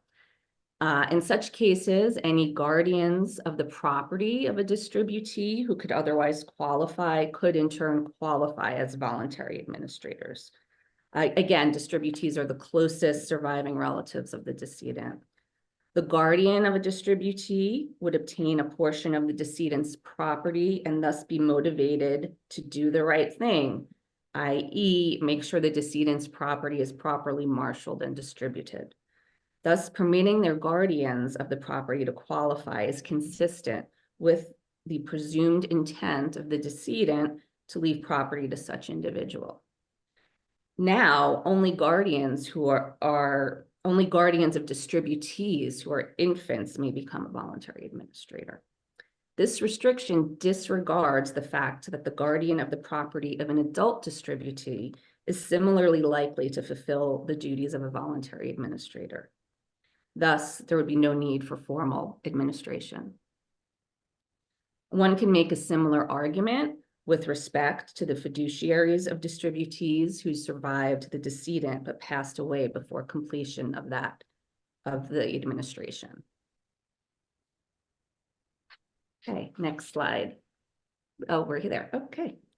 And the act would enhance equity and access to justice by permitting the expressed and presumed administrator choices of a decedent to be followed by all of New York State courts, regardless of the estate size. The act would add no complexity to voluntary administration, and the original purpose of the procedure would continue to be achieved. Next slide, please. So thus, in conclusion, we ask you to support the Becoming a Voluntary Administrator Act. Thank you. Thank you very much, Stacy. At yesterday's meeting, the executive committee approved the report. May I have a motion to approve the report here at the House? May I have a second? All those in favor? Any opposed? Any abstentions? Any discussion? I'm sorry, going too fast. Only because we're 5 minutes behind my normal schedule, folks. But that's my fault because I took that 5 minutes at the beginning. Right. The report has been approved overwhelmingly.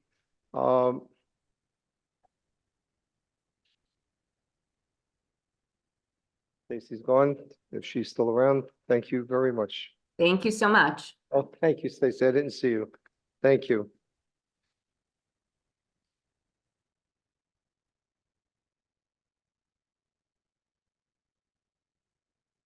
Our next report is the approval of the recommendations of the Strategic Planning Committee at, well, before we get there. Our Secretary and Co-Chair of the Strategic Planning Committee, Taya Graves, will present the report and recommendation of the committee. Taya, the floor is yours. Okay, thank you. Good morning, everyone. So I have been before you a few times, and I think this will be the last time that I will be before you talking about the strategic plan. But there will be more to come, although it may not directly come from me, concerning what we will be doing with the strategic plan. So let's start. Associations cannot do what they had been doing before. Not-for-profit organizations have gone through a period of significant upheaval over the past decade. In the past 3 years, trends which were evolving have now substantially accelerated. One of those trends, which Vivian will be talking about after me, is related to advances in technology. It creates new member expectations. It also creates new member needs and new sources of legal services and requirements. And these changes impact generating revenue, are changing the ways organizations have to operate to ensure continued, forgot the word there, success, continued success. Bottom line is business can no longer be as usual. And this is actually taking a line from the task force report on the pandemic. I think we're all well aware of that. So the work that we did in the Strategic Planning Committee was to think about this new world. There's been a pandemic. There was an earthquake the other day. Who would have thought?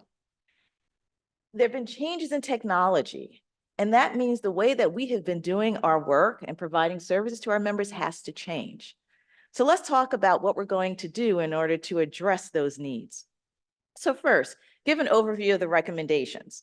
Our report was short, 16 pages, and we had 2 recommendations. Let me give a brief recap of our January presentation, of which many of you who are here in the room and who are on the phone were a part of.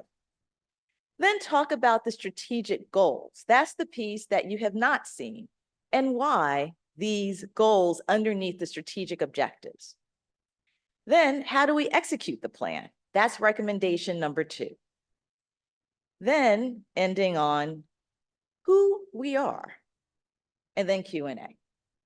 So with that being said, let's talk about the recommendations high level. So the first recommendation is to adopt a 3-year strategic plan that does 2 things. So the first part, it updates the association's mission, vision, and values. The second piece is that it focuses on increasing membership, enhancing our decision-making processes, building a strong business model to increase revenues, as Susan alluded to earlier in her treasurer's report, as strategic objectives with several strategic goals to achieve those objectives. That's number 1. Number 2 is who will execute on that? And that will be the executive committee who will be responsible for implementation. So now let's go to the recap. The image that you will see building is a house. At the top of our house is the mission. Who are we? The New York State Bar Association will continue to be the leading voice for the legal profession by advancing the professional success of our members, equal access to justice, and the rule of law. And I'm reading this because it's a little small and I want to make sure everyone all the way in the back of the room can see what's on the screen. Next, the vision. So the mission is who we are, who we want to be. The vision is how are we going to accomplish that? The New York State Bar Association engages and educates its members, shapes the development of law, responds to the demands of our diverse and ever-changing legal profession and the public we serve, and advocates for legislation, equal access to justice, and the rule of law. Now, how are we going to accomplish this? And there are many ways that we can do that. But the committee, as we discussed in January, needed to make a decision. What were the key pivotal things that we thought would build the foundation of this house? So pillar number 1, Strategic objective number 1, increase association membership by 3% annually. Number 2, put in place better decision-making to better use volunteer leader and staff time. And volunteer leaders are us, section leaders, committee leaders, task force leaders, leaders of the various delegations and county bars that are a part of our governing body. And number 3, build a business model that better funds association operations.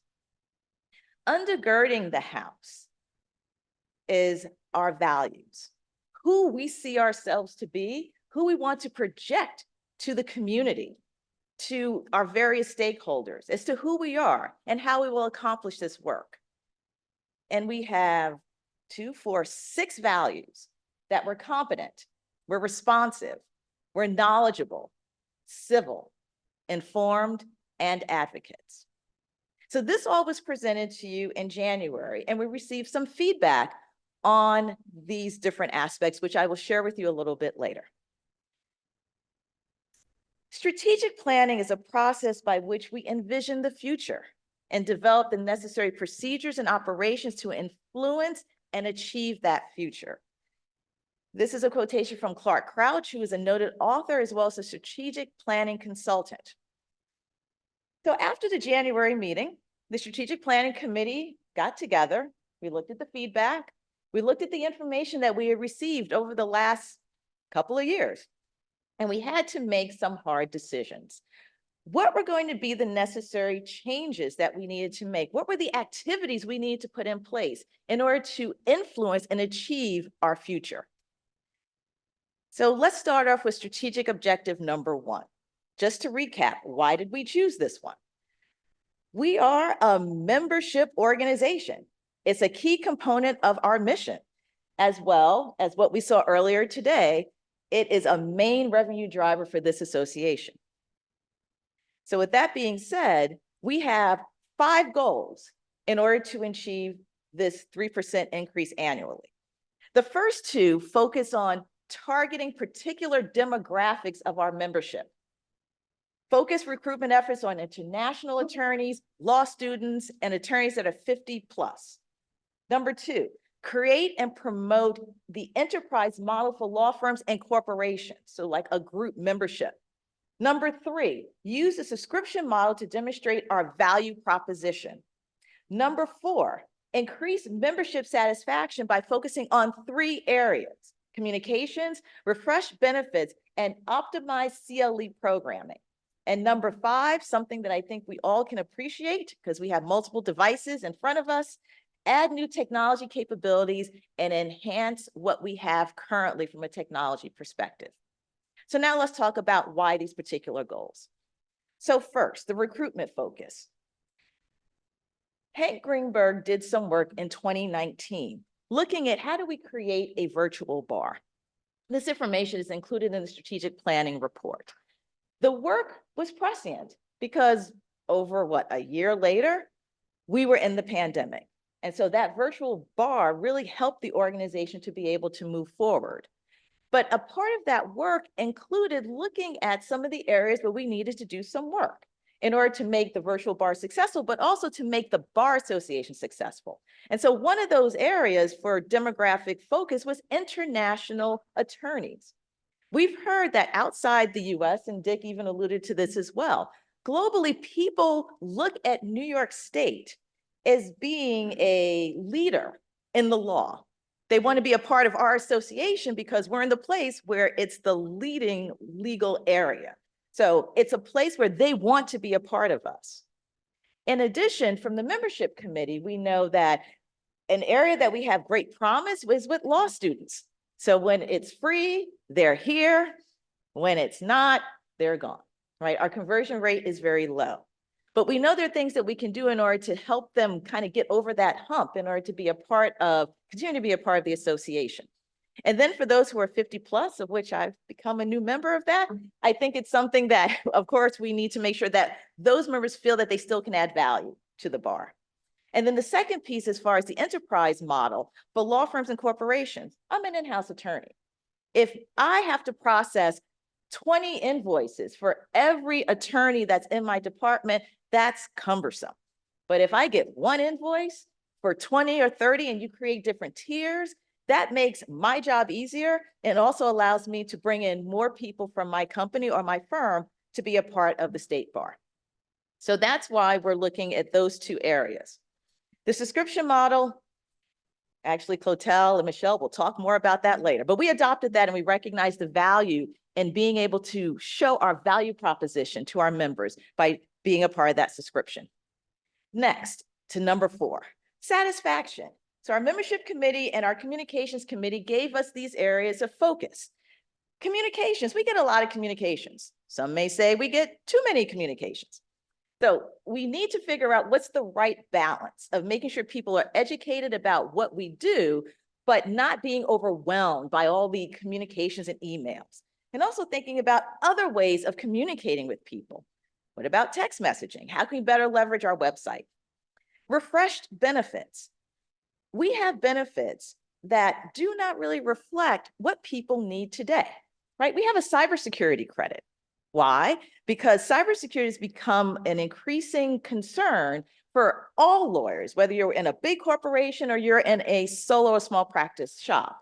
But for those who are in solo and small practice shops, they may not have the infrastructure like I do in my company to be able to protect their clients' information. So we need to think about technology benefits. And also we have lots of younger lawyers who like using their phones in order to be able to communicate. So how can we reach them there? And then optimizing CLE programming. We have tons of CLE, which is great, but we have the CLE committee doing CLEs and we have all the sections doing CLEs, right? So we have to find a way of rationalizing that so that we're creating the key types of CLEs and better using our resources in developing that important content. And then the last piece as it relates to technology, we received and looked at membership surveys. Not many people are happy with our website. I think we all understand that pain point. I know our technology officer is going to be putting forth some new measures, but the feedback that we got is we need to make that a better tool for people to be able to access their membership benefits. And the communications committee had also suggested maybe we come up with an app for people to be able to leverage those resources. So that's strategic objective number 1. Let's go to strategic objective number 2. Changes in the New York not-for-profit corporation law necessitate us really evaluating our operations and our structure. Also, volunteer leaders and staff are seeking more collaborative and efficient ways of doing the work of the bar.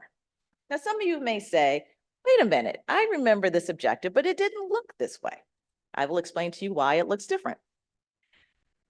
The 4 things we're going to look at in order to achieve this goal are amend association bylaws to enhance compliance with the New York State not-for-profit corporate law, revise association policies and procedures to support the amended bylaws, and then going to that second sentence, create and align staff and volunteer leaders to roles and responsibility descriptions, and then volunteer leaders will develop section committee goals and objectives each year.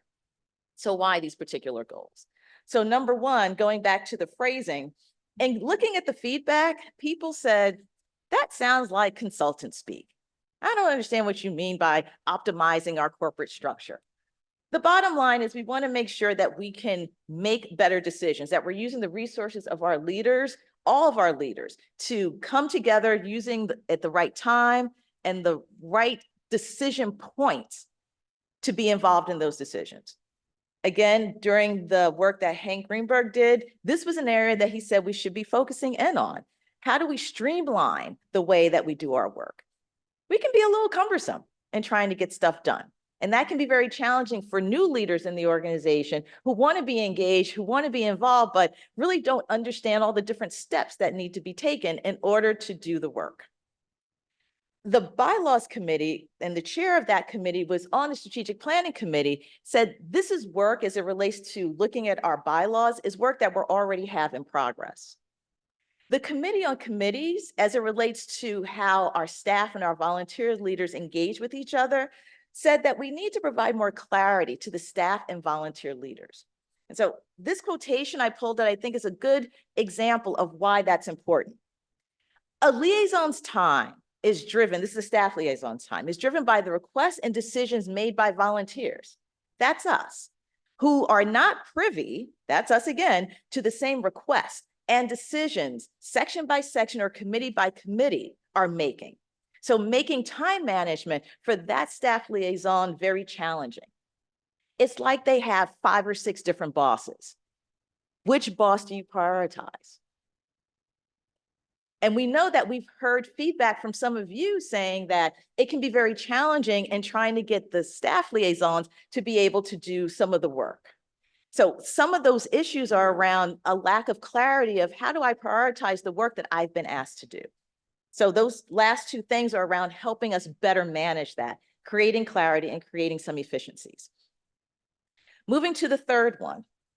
Membership dues, as our treasurer told us earlier, constitutes 51% of the association's revenues.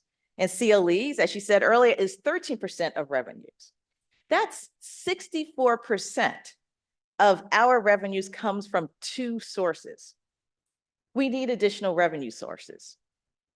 We've heard over the years that when our revenues start dropping, then we start seeing some challenges in managing our expenses and being able to cover them.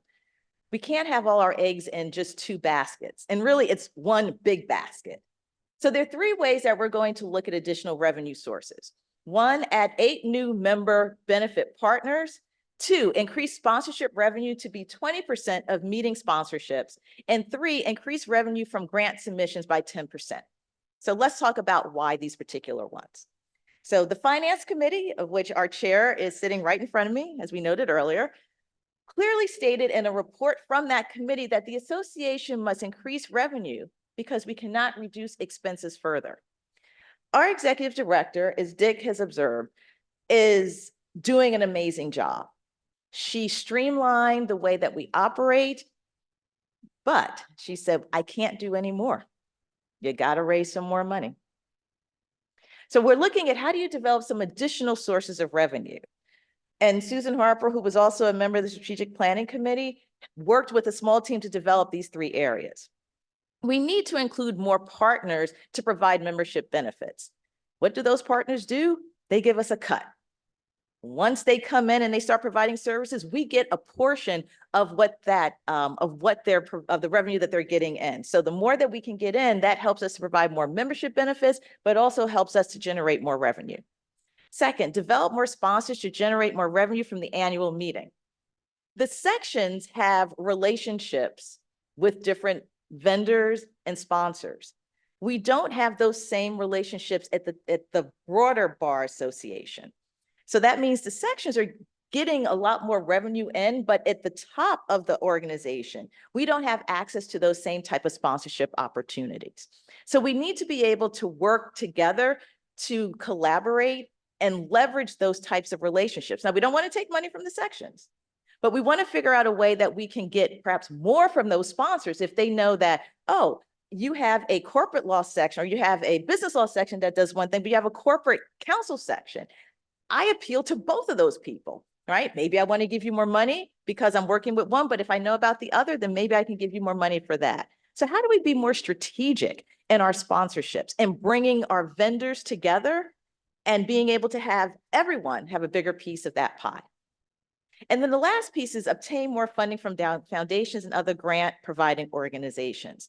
We have a number of initiatives that foundations are probably more than willing to support, but we have to dedicate the time and the resources to be able to do that. Okay, so I've given you a lot of information. I have about 11 minutes left and I have a few more slides. So how do we execute on this? As I referenced earlier, in January, after I did the presentation around our mission and vision and strategic objectives and values, we did a survey and we asked, what's your feedback concerning these objectives? The feedback for number 2 was, we don't quite understand this. So we fixed that. The other feedback around was, well, who should be involved in making sure these objectives are achieved? And the resounding answer was the executive committee. The responses did indicate other entities such as sections. Some of them said everybody has a role. But the clear answer was that the executive committee, as the smaller leadership team, should really take the lead in setting up how we allocate our resources to be able to execute on this. Just want to show you what the numbers were around that. 59% set for goal number 1, 84% set for goal number 2, and 82% set for goal number 3. So it's very clear that they think the executive committee really should be engaged and involved in this work. So what does that mean? That means, one, the strategic plan is a map. We've given you the house, the framework. We're the architects, but we need to have the next level with the substantive decisions of how we allocate those resources. Where do you put the chair? Where do you put in the basement? Do you have a man cave downstairs? Do you have a she shed outside? What's in the attic? All of those are the next set of decisions that need to still be made. The executive committee, again, will be responsible for prioritizing the work, but this isn't work that can happen in 1 year. It can't happen in 2 years. It definitely needs to take 3 and it might take 4, but we drew a line into sand to say, this is the time that we want to work with, but the executive committee can make a decision in partnership with, going to the third bullet, our sections, our committees, and our staff to decide exactly how to map out that work, what that work is, the level of detail that we need for people to understand what they need to do next in executing our strategic plan. Over its almost 150-year history, the New York State Bar Association has frequently adapted to meet the needs of its members, the legal profession, and the public. Time and again, we have expanded operations and broadened our outlook as dictated by the needs of the day. Who said this? Past President Scott Carson. He observed this in a May 4th, 2021 article entitled "A Vision for the Future of the New York State Bar Association." The needs of today dictate that we must do things differently. Advanced technology, new needs of our members, different legal issues. The world has changed, and we need to make sure that we continue to evolve and understand what those needs are and upgrade our house as we're doing to our physical house. We need to do that to the operations of the organization. So actually, before I get to this, and that will be my last 2 slides, I want to thank all of the members of the Strategic Planning Committee. This has been a journey. It's been a 2-year journey. We had some stops and starts, but we've made it to the finish line. So there are some of you in the room. I see Kathleen. Thank you. We have the 3 members that are on the stage with me who were a member of the committee. I'm looking out to see if there were others on here. Michael, thank you for giving us the feedback from the Finance Committee. I think Glenn is out in the audience. And Kate, who's I think is on the phone line, Vince Bazard, who is also on the phone line, Lauren Sharkey, Christopher Riano, who is my co-chair. And on the first page, second page of the report, we have all the other members, Chandra Jones. And so Eileen Bullhutz, who is here, seated up front, who is our section caucus representative. Collected, Sherry, as well, were a part of that team. Andrew came and started us and came in and did some checks to make sure we were still on track. It was a village that was needed in order to move forward with this effort. So in my last 2 slides, in seeking feedback about our strategic plan, I received a question. Why should we change our mission? What's wrong with the mission that we currently have? One challenge is it's hard to find. You have to actually Google it. You can't find it very easily on the State Bar site if you go and look for it. But this is what it says. Our mission is to shape the development of law, educate and inform the public, and respond to demands of our diverse and ever-changing legal profession. The New York State Bar Association advocates for state and federal legislation and works tirelessly to promote equal access to justice for all. There are 2 things that are different about this mission. One is what's highlighted in red. The prior mission didn't say it was us, and it didn't say how we were doing it. It was being the leading voice for the legal profession. As Dick said earlier, we are one of the largest volunteer bar associations in the country. People look to us for what's happening in New York. They look to us as to what our association is saying about what's important to do. It's also shorter. We have to be able to tell people who we are succinctly and clearly. And this does both of those things. And the image that I have behind it is who we want to be. It reflects the diversity of our profession. It reflects the diversity of the community and who we want to be and who we will continue to be. I want to do two more shout outs before, and I'm not sure if my co-chair wants to say something. In order for us to be able to advance this work internally, I want to shout out Gerard, who's standing in the back, McGreevy, as well as Stephanie Markowitz. They helped us really move this forward and keep us connected over those last couple of years. So big shout out and thank you to you both. And so with that, Christopher, do you want to say something? He recently had some medical issues, and so I'm not sure if he's going to be able to participate, but I did want to give him an opportunity to speak if he is able to. I will I will chime in very, very briefly, and I apologize that I'm unable to attend today.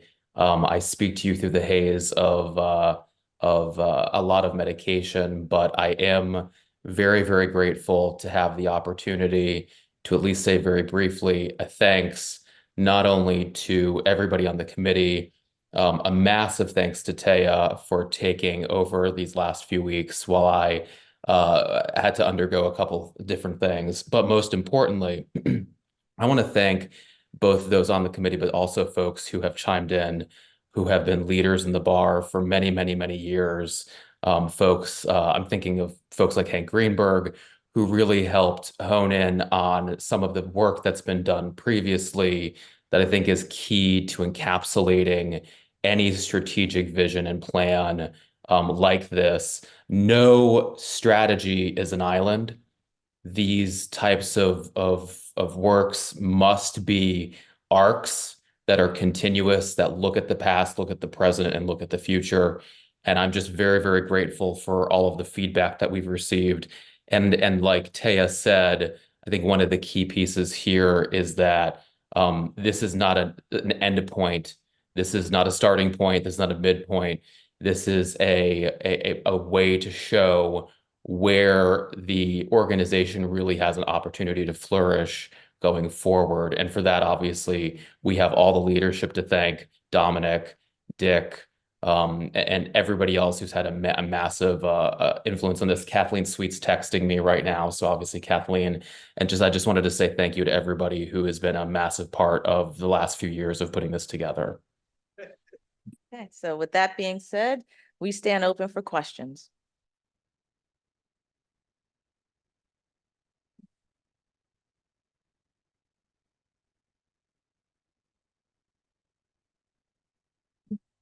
No. Thank you, Taya. At yesterday's meeting, the executive committee approved the report. I recognize Mr. Haig. Bob, microphone is yours, sir. Bob Haig, New York County Lawyers Association, though speaking individually and not for NYCLA. First, thank you for the report. And there are a lot of very interesting and good and worthwhile recommendations here. The one thing that I didn't hear you say, and maybe I just missed it, but I don't think so, is make any reference to the New York Bar Foundation any place during this presentation. And historically, there's been an awareness of synergistic opportunities offered by the relationship between the New York State Bar and the Bar Foundation on membership, revenues, et cetera. Has any effort been made to take advantage and exploit those synergies? Is the Strategic Planning Committee working with the Bar Foundation? And if not, are there opportunities that are available? So the answer to your question is yes, yes, and yes. I'm a member of the cabinet for the strategic planning efforts that the foundation is doing. When we first started this work, actually through the efforts of Sherry, we made sure that we were in close collaboration with what they were doing. And so they are very aware of what we're doing. I'm aware of what they're doing. And when we get to the execution work, that's where we start getting to those details of being able to bring in how we're going to get the different stakeholders, like the foundation, involved in executing our strategic plan. Joy. Thank you, Dominic. And I'd like to thank Taya and Christopher and all the members of the Strategic Planning Committee for an excellent report and an excellent presentation. I heartily support this report. I just have a comment on something to think about as the officers and the executive committee and the staff move forward with implementation, which is in the assessment section of the report. You quote some of the members who gave feedback saying that reasons for joining, including that they were friends with members of leadership or that they were looking for opportunities to get to know inspiring members of leadership who were such accomplished members of the bar.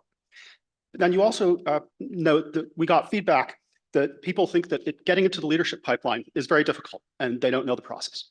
And I think those are both very important points. We heard from our inspiring Ginsberg Scholarship awardee this morning, Kristen Popham, about the importance of seeing inspiring leaders in your profession and in the organizations you want to join who you can identify with, who look like you.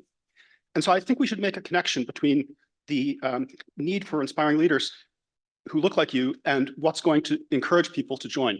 And in that regard, I would encourage the executive committee and the officers and the staff in implementing these excellent recommendations to think about the connection between the leadership pipeline and recruiting members. I think it's important, although it's great as a member of the over 50 contingent, I'm happy to see many of my fellow members of that cohort taking active roles in the association. But I also think it's important that we focus on the law students and the new members and the diverse younger members and show them the paths to become leaders. Because I think when we have a more diverse leadership, it's going to help us with recruitment. Thank you. Thank you, sir. So we went a little out of order, but There are no questions on the phone at this point. If anyone does have a question, please type it in.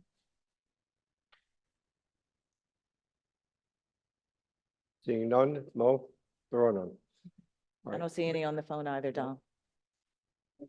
Oh, Okay, so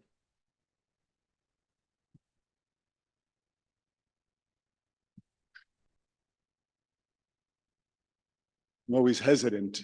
The Simeon Baum dispute resolution section. First, just want to thank you so much for what clearly was a ton of work and vision that was involved in this. And I'm also aware this is a work in process and that the perfect is the enemy of the good. Having said that, just for what it's worth, I have a couple of comments. The values section, you could come up with 1 million words. We've got 6. And so, I understand that there are limits. If it were possible to add under advocates, counselors, I think we do a ton in those other capacities, coming from the dispute resolution section, participating in mediation or advising people. I think we have knowledgeable, but personally, I think that would have been an enhancement. I don't know if it's possible to, but I'm putting that out there. Secondly, in the second recommendation, I think it's second, strategic goals. Number 4 talks about increasing membership satisfaction and also about optimizing CLE programming. On membership satisfaction or membership benefits, from the section standpoint, I think it would have been great if, as in 2019, we could have carried in expressly something about the sections to say supporting sections, whether that's a member benefit or what that is. I think that would have been good to see there. And that under optimizing CLE programming, again, a concern on optimizing is we don't want redundancy.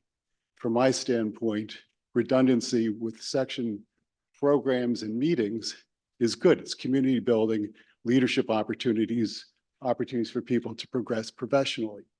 So if that could be perhaps even amended to say optimized CLE programming, and support for section programs and meetings, that would feel good. So I don't know if I should make a motion for a friendly amendment or may I speak to put it that, out. Dom? yes, Before- please. Yes, This is the high level, right? This is the overarching plan. The details of who's involved, which areas need to be involved and working together in order to address that. That's what the implementation plan is, right? Those next level details. So going to the first point where you talked about the values, those are the one word, right? We have to explain that. So there's going to be some more language to flesh those things out. So that's to number one. As it relates to the CLE component and the role of the sections, we actually have a document. In one of our last meetings in which the Strategic Planning Committee met, we had who's responsible, what the time frame is, who the stakeholders are that's involved with that.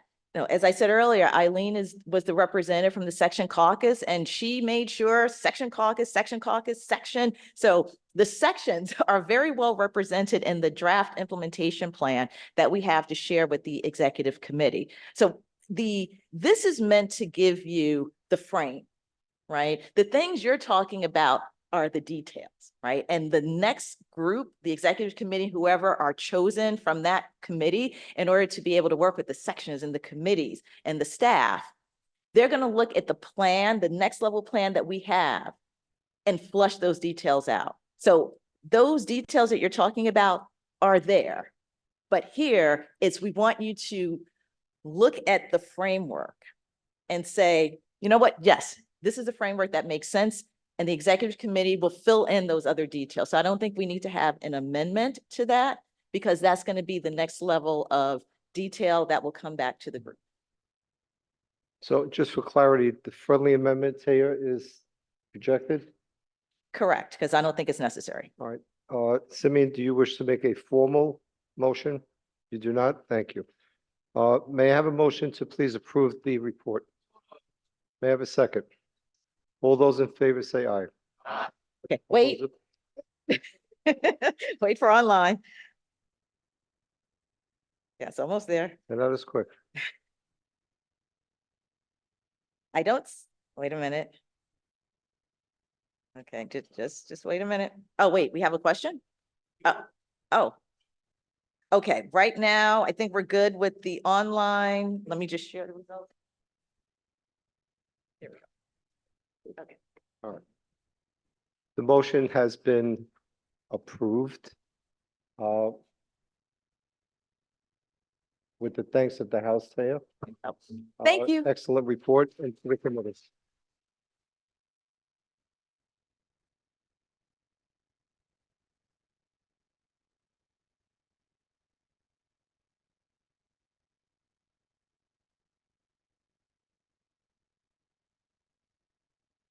We're a little off time, but I know that Vivian is going to help me out here. Our next report is the report and recommendation of the Task Force on Artificial Intelligence. For that, we will hear by the Chair, Vivian Wesson. Vivian? Lovely. Thank you so much. And good morning to the House. Oh, and look at that, able to advance my slides. I love it when technology is actually working, especially when you're talking about technology. So what am I going to talk about today? A very brief agenda. I'm going to focus us on 4 areas. Why now? Who was involved in this initiative? What we learned? And lastly, I'm going to talk a bit about what our recommendations are for your vote. So why now?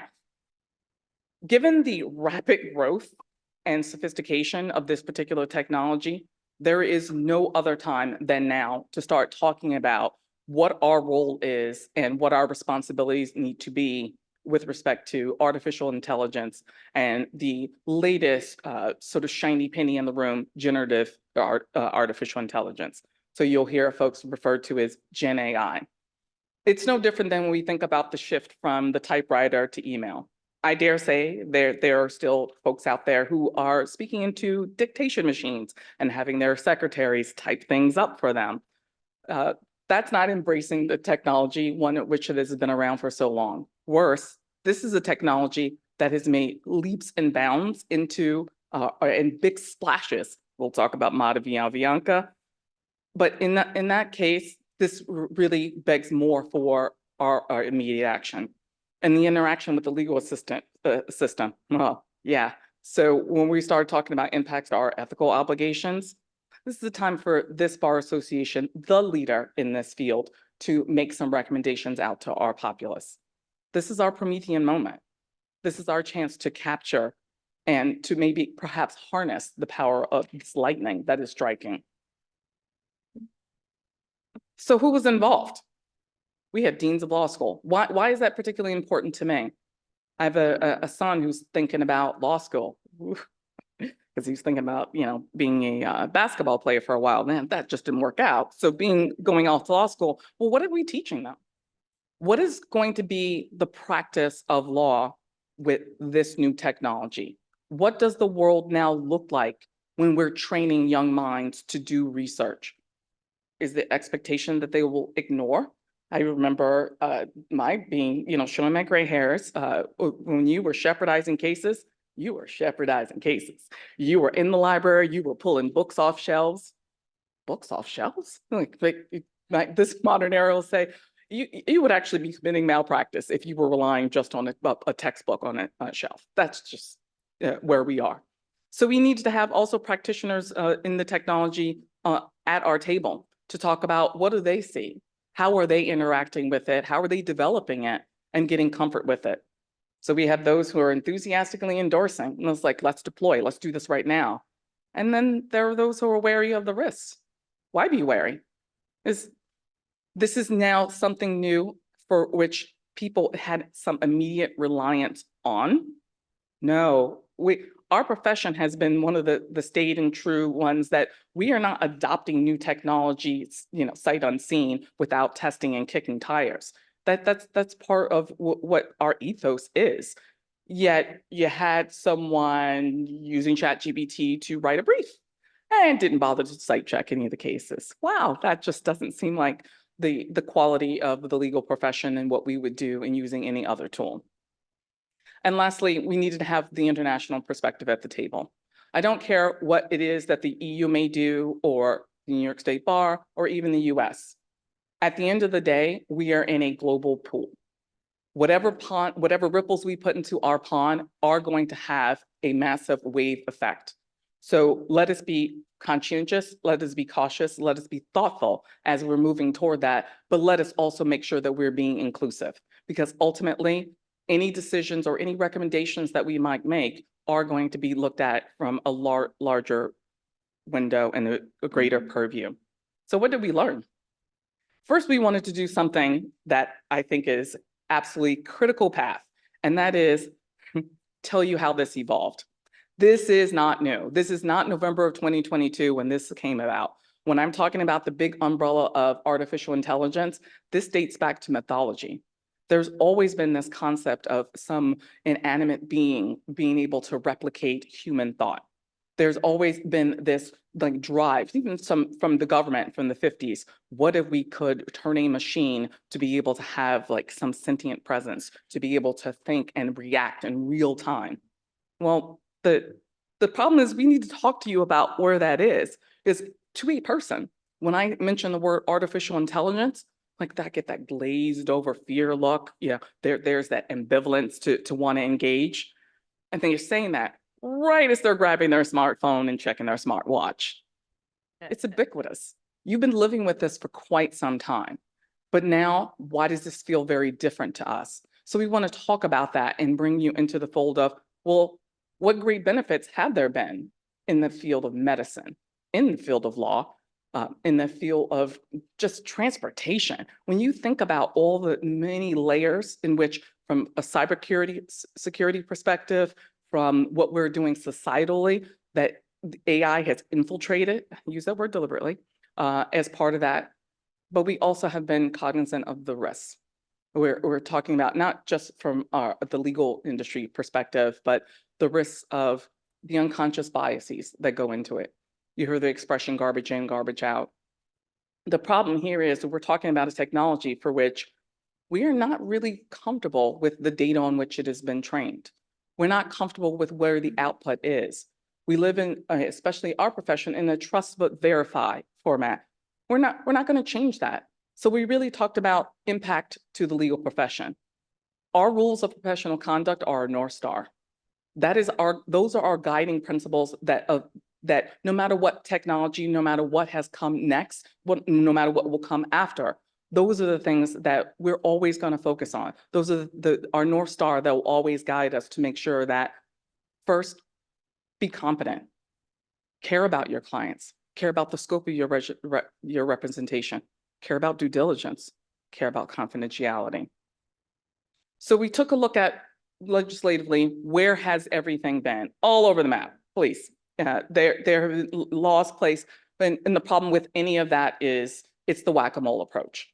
And when you're doing piecemeal reactive legislation.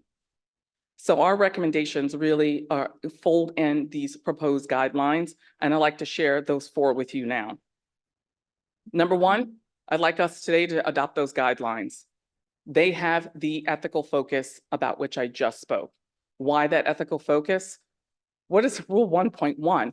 Competence. Competence is talking about everything, including technology, and technology, hopefully to include the bigger banner of artificial intelligence. And I'll get to that when we talk about identifying risks.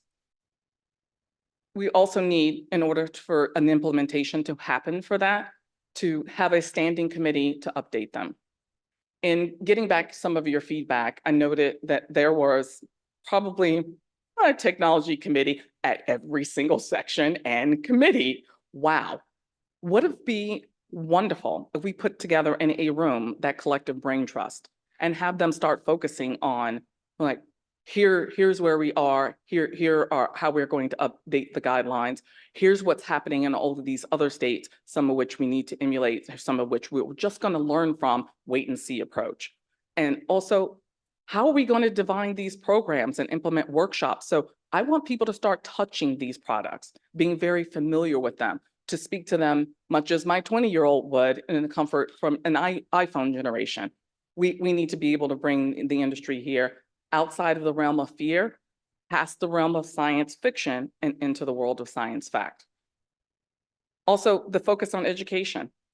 Both our judges, our lawyers, our law students, and the regulators. We need to have some good recognition that we have existing laws. Just because of that Dali can create this image that looks like the Mona Lisa, still didn't get rid of copyright law, last I checked. We still have all of these protections that we have developed over time to respond to other technologies. What's so different now? So the third is identifying risks for new regulation.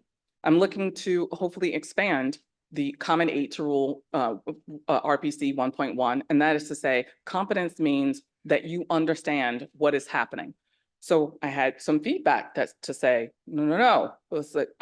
I can still choose to do dictaphone and skywriting and tablet, chisel and tablet and cave painting. Yes, you can. But to the extent that you decide to deploy artificial intelligence within your law practice, you should understand how the tool works.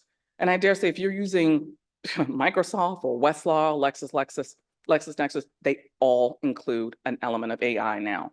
And what you're going to do then is, as we always do, make sure that those cases actually exist before you put them in a brief or use them to citation or support of your particular client's case.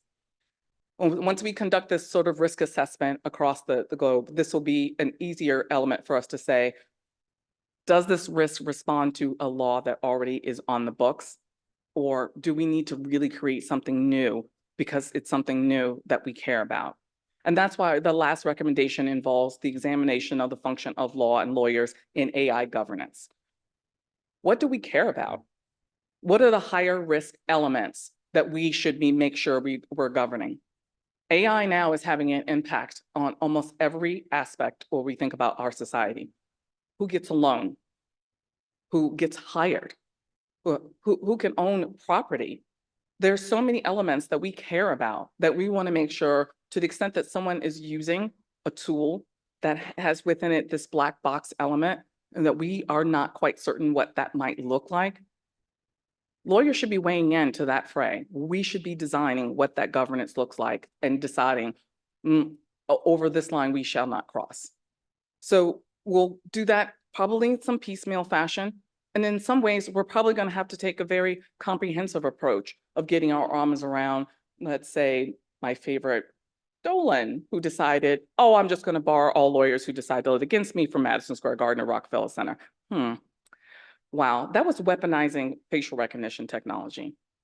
And our laws did not adequately respond to that. So we changed it because that is something that we do care about. And who wants to put a target on the legal profession? I don't know, but we really do respond when it comes to it. So I had also promised to some of you, and when we met together in annual meeting, that the guiding principle here, when you think about these tools, is supplement, not supplant. So I devised a t-shirt for you. So supplement, not supplant is really the really friendly robots that are really our tools. These are sidekicks. This is going to help your practice be better. And I understand that there are still those of you who are a little leery. So I do have an alternate t-shirt, augment, not annihilate. If your glass is still half empty, I'm there with you. I understand. But the idea is tools, no different than using the telephone, going to the smartphone, using technology and leveraging it. That is our ultimate part of this journey and the journey that's going to continue. So our standing sort of commission that's looking at that will tell us when we need to pivot. I dare say, as I was delivering this report to the executive committee yesterday morning, the earth shook. Make of that what you will, just saying. And on that note, I'll take any questions. Tomorrow. They'll be on sale, and that's part of the revenue raising proposition that Taya mentioned. The chair recognizes past President Sharon Gerson. Thank you, Mr. Chair. I will, when it is appropriate, make a motion to incorporate some of the comments that I have. Had this been a report on AI within the legal profession, I wouldn't be standing here making this comment. But it's supposedly a report on laws governing and behavior of lawyers as well as simply the use of AI within the legal profession. And being part of, I'm happily saying, the 50+ generation, man, 50 looks awfully good right now. I know that there's a lot I don't know about this, but I listen to a lot of experts, and every single one of those experts says we need comprehensive legislation and regulation for AI. That everyone that I've heard, except the ones that are maybe paid for by the AI industries. So I have a real problem with recommendation number 2. I don't want to see a headline tomorrow that says the New York State Bar Association doesn't think we need legislation on AI. And I think that's a natural headline that could come from that recommendation when we say we're only going to focus on education and not legislation. And taking a wait and see approach, I don't think is appropriate either. Maybe the current legislation is inadequate. Maybe that's not, it's not doing it out there. But I think we need to make a strong statement that comprehensive legislation and regulation of AI is necessary. We missed the boat with social media, and everybody now is looking back in regret that Congress passed Section 230 and took a hands-off approach to social media. And as a result, everybody has recognized the harm to children, and everybody has recognized the other harms on our democracy that the current policies of social media have played. And many have said, we truly missed the boat. And as a result, now we're having a bunch of states passing laws that are going to be a piecemeal approach to it. I think it's important that this organization make a strong statement of the need for legislation and regulation. Thank you. Good morning. I'm Mark Starkman, representing the Dutchess County Bar Association.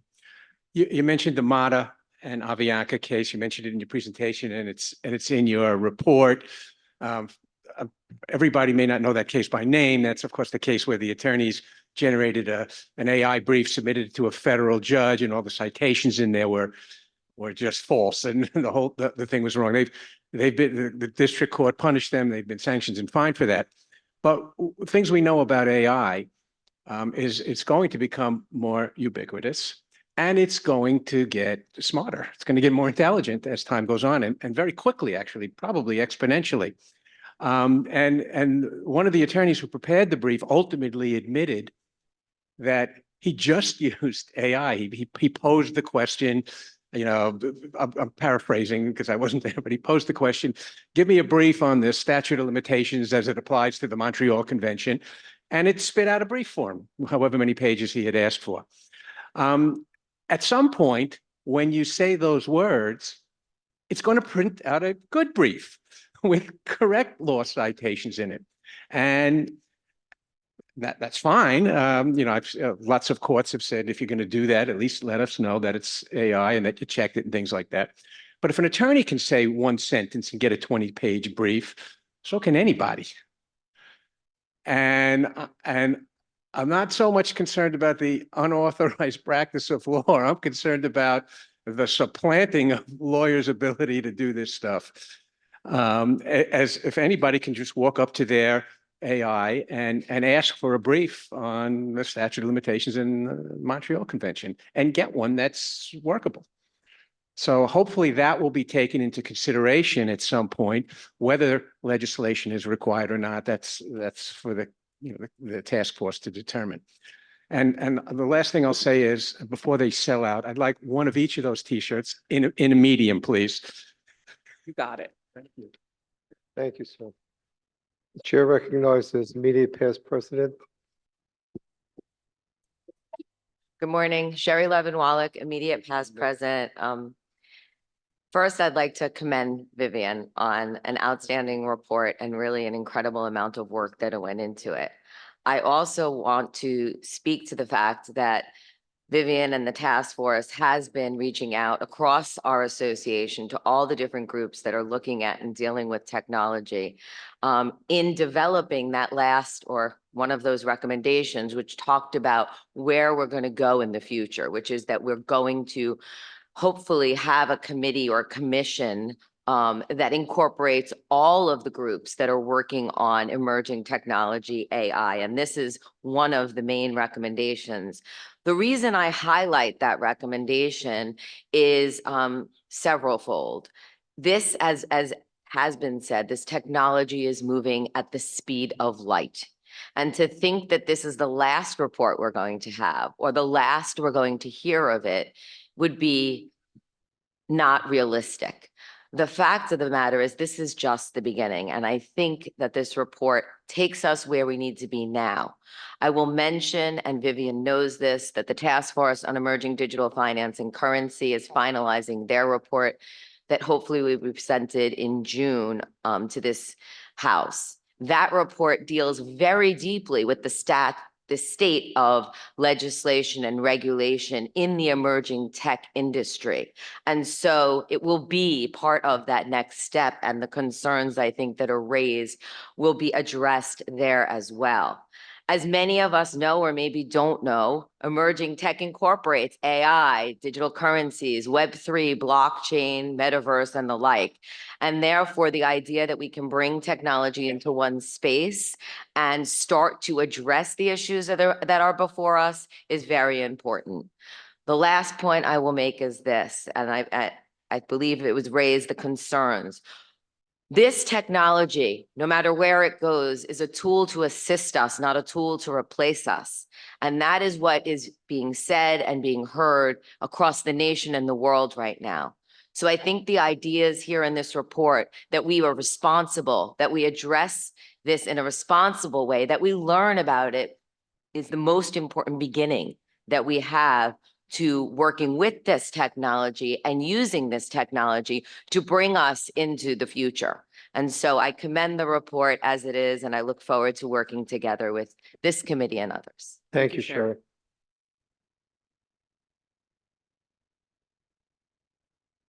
Hi, my name is Colleen Pearson. I'm from the 3rd Judicial District, and I wanted to commend you on this report, specifically number 2.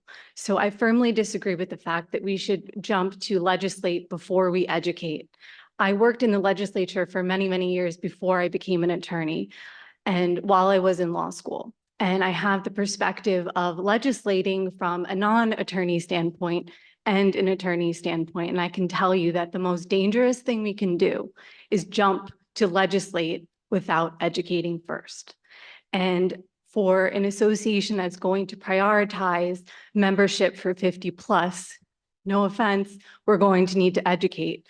And I just want to say that this is a wonderful report. Let's keep educating. Let's not rush to jump to legislating because, again, that's a very dangerous thing to do.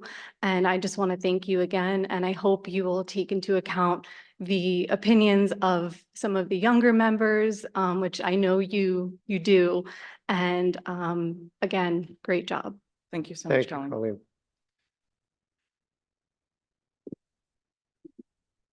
Now you see how I am with technology, right? Jonah Tree, Boston Criminal Justice Section. I commend the committee for the yeoman's work they've done on this report. And in future reports, I hope you take a very deep dive into deep fakes, because as a trial judge, I am concerned about whether I can accept photographic evidence at face value anymore. I'm in the over 70 plus. And before I was a lawyer, I was a police officer and a detective. And we used to have to bring in the negative and the print. And defense counsel and prosecutors would hold it up and go, yes, Your Honor, we agree that the print is a true print from the negative. Now, I'm sure our friend here has a digital camera, right? No negatives anymore. They can manipulate it, put different heads on different bodies. I'll smile. How can I accept photographic evidence? And people say, well, they'll lay a foundation. Well, those of us who are experienced trial lawyers and experienced judges know that people lie every day of the week in court. Shocking. No. So I hope that you'll call on any scientific resources necessary to assure the judiciary that photographic evidence will be worthwhile in the future. Thank you again. Thank you, sir. Excellent points. Are there any other questions? I'm going to call on you, Sharon. At yesterday's meeting, the executive committee approved the report. I will now call upon Vice President Sharon Stern-Kirsten for a motion. Sharon? So I would like to move to amend recommendation 2 to provide not that we promote education over legislation, but that we promote education in addition to legislation. And I understand there's a legislative piece that comes, but I just don't feel comfortable with the document coming out of this body that says, let's not worry about legislation at this point. Let's just worry about education, because I don't think we can take as much of a wait and see policy as we have. And Sharon, so for that making- reason, Are you making it as a friendly amendment? well, I'm offering it as a friendly amendment. If it's not accepted, then I will make it as an amendment. I reject as a friendly amendment because we follow very closely on recommendation number 3, which I just put back on the slides. We are absolutely talking about identifying risks for new regulation. But to Colleen's point, how am I going to tell you that we need this comprehensive regulation if you don't understand the technology? If you don't understand how it is impacting society? I need everyone at the table on the same campus that focus on education first before we start regulating what we identify as new risks. Well, it seems to me that the education that you're talking about is educating our legislators before the legislation is passed. That's not really what the report talks about when it says focus on educate. It says educate judges, lawyers, law students, and regulators. And I'm sorry, but if it's not accepted as a friendly amendment, then I offer it as an amendment to change the word over legislation to be in addition to legislation. There being a motion made, is there a second to the motion? All those in favor of the motion? All those opposed? Sounds. We're still tallying of the amendment.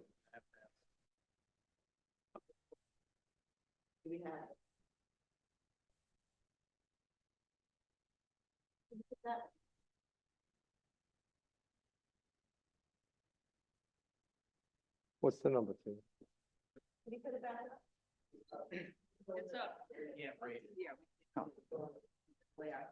Could you read it for us, Chair?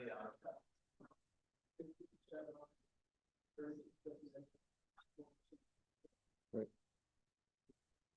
All right, but it was too close here, so I think we're gonna have to do a standing vote. Could you restate the motion for us if we're gonna have a house? Sharon's motion, it's to amend, Sharon, one word, am I correct? It's to recommend, it's to change recommendation to provide education in addition to legislation rather than over legislation. So the words in addition to as opposed to over, okay. So the vote here at the House sounded too close. So all those in favor of the amendment to the report, please stand.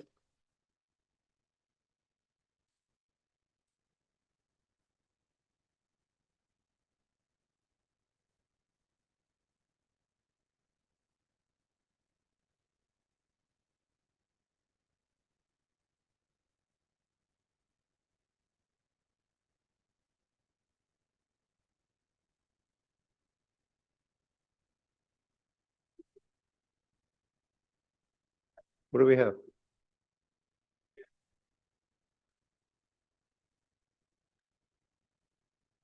Dave, what do we have? In the House? 55 total? So 61 yeas rather. All those opposed to the amendment, please rise.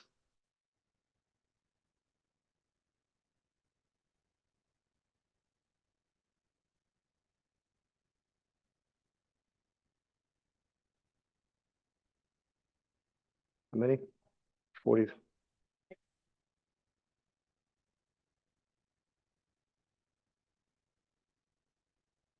What do we have? 61, 2, 46. Okay. All right. Everyone could please sit back down. The total is all those in favor of the amendment as presented by past President Sharon Stern Gerson are 61. All those opposed are 46. And we counted the online, and it's a total. What is the recommendation? Would you like? Sharon, do you mind, please, once again? Sorry.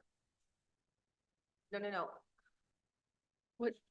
What are you asking? Sherry, are you asking for what does the amendment call What the for? entire recommendation is going to read like with the amendment. So not just the amendment language, but the entire recommendation. Well, it's just that one portion of it, so why would we need to read the entire thing? Sharon is only asking, I'm sorry, for context? Sharon, It's been voted on. I may have another motion. I would like. I understand, but let's deal with this one first. Sharon, if you don't mind, please. Okay, so right now, with the amendment. Right. The recommendation would be focus on education. The task force recommends that NYSBA prioritize education in addition to legislation, focusing on educating judges, lawyers, law students, and regulators to understand the technology so that they can apply existing law to regulate. Thank you. That's page 53. This is from the executive Right, summary. this is the recommendations in the body. Wouldn't you want to change She would that be language? taking out the words over and substituting in addition to. Right, Should it exactly. say- No, it's right here. It's never here where it's a second. Right, but it says, rather than invent new laws, we suggest we create an education plan. Shouldn't that say in addition to? Yes. I Is think there- also for is there an additional point? clarity in the report Yeah. itself, that where it says rather than invent new laws, it should read in addition to legislating. So in or two places. yes, Okay. thank you. Thank you. That page, 53. it's page 53.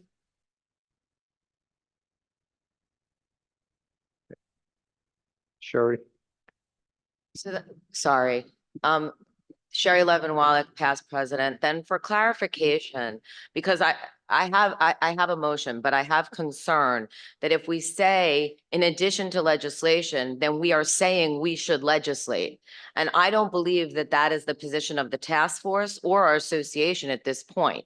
We are determining whether there is a need for legislation. That's the state that we are in. And that is the state that our legislature is in largely. So I would then suggest and make a motion that after the words in addition to, we add if determined to be necessary legislation. hold on a second. Sharon, would you accept that friendly amendment to your amendment of the I'm sorry, I have some real disagreement as to, if we took a poll in this room as to whether or not anybody in this room really thinks no legislation whatsoever is going to be necessary to deal with AI, I'd like to see who they are. I mean, maybe we don't know what it is yet. Maybe we don't know what it's supposed to look like, but I think we're all in agreement that legislation is going to be necessary across the board at a federal level, so that we don't have make the same mistake we did with social media. Right now, we have the motion that past President Gersten made has been accepted. Is there a motion by immediate past President Sherry Wallach? I apologize for my It's okay. inability to move easily, but yes, my motion is a further motion to Right. add the words if and when determined to be necessary. In terms of legislation. Correct. Okay. There is a motion on the floor. Is there a second to that motion to amend now the amendment that has been passed? I hear a second. Okay. All those in favor of the amendment to amend the report, say aye. All those opposed? I'm waiting. I'm waiting.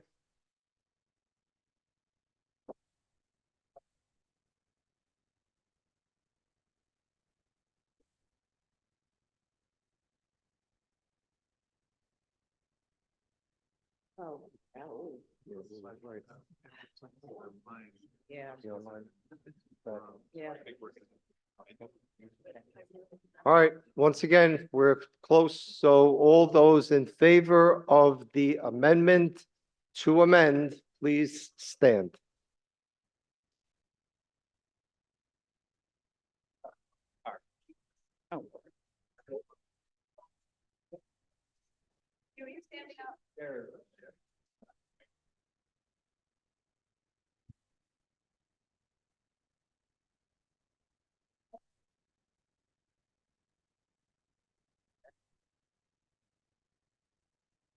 What do we have?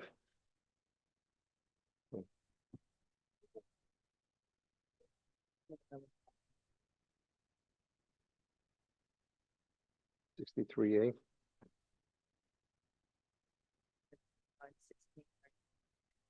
For name? I am. So please be seated. All those opposed to the motion to amend, please stand.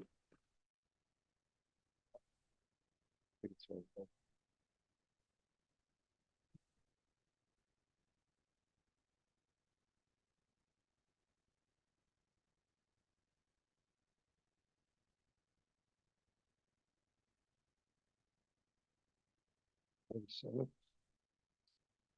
63 yeas, 47 nays. Yeah.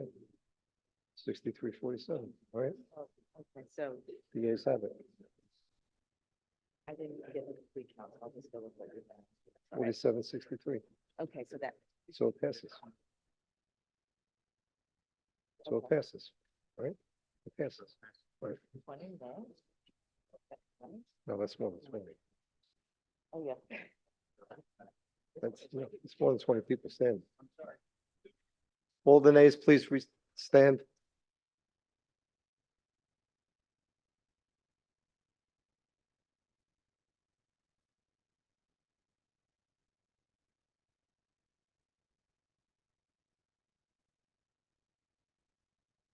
How many? 50. 29.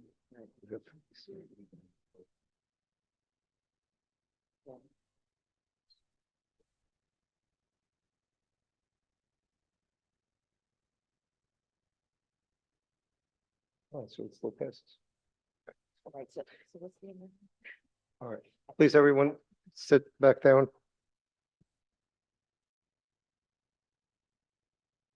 The amendment to amend passes by a vote of 63 to 47. So Sherry, if you wouldn't mind, please working with Taya with concern to the amendment so we can get that done. All right, exactly. Oh, God. Claire, please don't tell me that you have an amendment to amend the amendment, all right? I'm sorry to have this be the all the women, past women presidents, but in being informed by both of these past ones, it seemed to me that it might be appropriate. Under number 3, identify risks for new regulation. I agree with you. It's critical to do the studies and identify it. But it seems to me that following up on the previous comments, it might be appropriate to amend that recommendation to legislators and regulators should identify risks associated with technology that are not addressed by existing laws, which will likely involve extensive hearings and studies involving experts and AI. So I added regulators, and then I would add, and as needed, adopt regulations and legislation to address those risks. And I think that would, because all we're saying in 3 now is just identify it, but not what to do about it. And to Sharon's point, that if we identify risks that are not addressed by existing laws, they should assess it. If necessary, then there should be new regulations and legislation. So I offer that as a friendly amendment. Hopefully those words were already there, but if that's yet a friendly amendment, identifying risks for new regulation means we're creating and adopting new regulations. So No, I'm it doesn't not say that. clear. why No, that's it's that right now it says they should identify risks. Legislatures should identify risks associated with technology not addressed by existing laws, which will likely involve extensive hearings and studies involving experts in AI. And it doesn't say what they do with that. So it seems to me the logical, once they identify those risks, that legislatures and regulators should adopt new regulations and legislation to address those risks. I accept think that as it's a friendly simplistic. amendment for that. Okay, it's. You'll accept that? Okay, thank You'll you. accept I'll it work as a with friendly Taya. amendment? Yes. Thank you so much. And corresponding changes within the report, to say the words in the report as well as in the recommendation. Okay. Are we pretty much done with amending the amendments to the amendment? Hopefully we are. There are no other amendments or questions to the speaker. Hearing none, may I now please have a motion to approve the report as amended and further amended? So may I have a second? All those in favor, please say aye. I'm waiting online.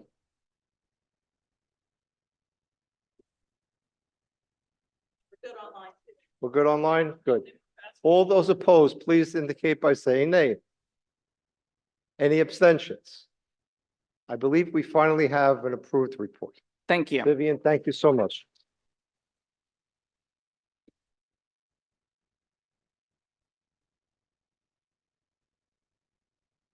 All right, we are now way offline. That was supposed to be the most non-controversial report of all of the things that we've heard. In any event, as to our next agenda items, the co-chairs of the Committee on Membership, Clotel Drakeford and Michelle Wildgroove, who is the Senior Director and attorney engaged with Pat Stokely, will present the report and recommendation of the committee. This is a non-voting report, so please be kind. Good morning. I think it's still morning. Happy Saturday. I'll say that. It's almost noon now. Thank you once again for having us. For our presentation, we're going to cover the following items. They include updates to the New York State Bar Association's membership department, where we currently stand with the 2024 membership numbers, looking ahead at the 2025 join and renew strategy, and lastly, some key updates to NYSBA's website to help improve the member experience and overall satisfaction. So we can move, thank you, to the next slide. We are very excited to announce that a veteran to the association has moved over to lead the membership department. Pat Stockley, who many of you likely know, has been with the organization for many years, and during her time has worked in various departments, most recently as the director of sections and meetings. Pat brings a wealth of knowledge to this role, as well as a key relationship with many members. Based on her years working with NYSBA sections, Pat has key insight to not only the needs of the sections, but to NYSBA members overall. So we are really fortunate to have her stepping into this role. We also now have Stephanie Markowitz, who has been working in the association's marketing department for the last handful of years, having previously worked with marketing agencies, honing her skills prior to joining NYSBA. While Stephanie has been instrumental in all of the various marketing efforts during her tenure, we will now have her dedicated to working directly with Pat, specifically on membership driving activities. We also now have Amanda Logue, who came to the membership department by way of the CLE department, where she's had a crash course on working with members and understanding their needs while providing administrative support and hundreds of CLE programs throughout her tenure. Lastly, but certainly not least, we have Lindsay Panzica. I hope I've not butchered her last name, and I apologize if I did, who has previously been on the front lines when it comes to member feedback and problem solving as a part of NYSBA's Member Resource Center. We are now lucky to have Lindsay in her new role, where she will focus on building our relationships with current member benefit partners, as well as growing our offerings for current members and future members to come. And Michelle, I'll have you take over from here. All right, so I'm here with the numbers. Recognizing that Susan covered some of this in her treasurer's report, I want to take the opportunity to delve a little deeper into the membership numbers for 2024.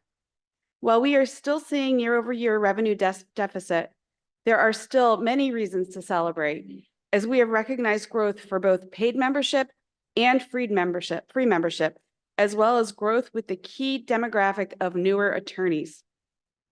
Part of the reason that we are seeing growth in paid members is because we have partnerships now with the Virgin Islands Bar Association and the Guam Bar Association, which have resulted in membership growth, but at a discounted rate.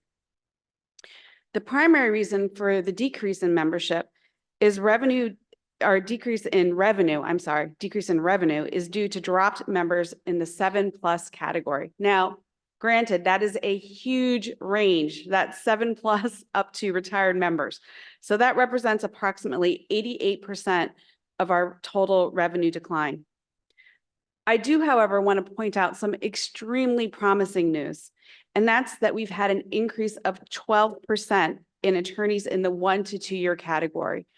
Our membership committee and membership department has worked really hard to grow these numbers with new attorneys, and it has worked.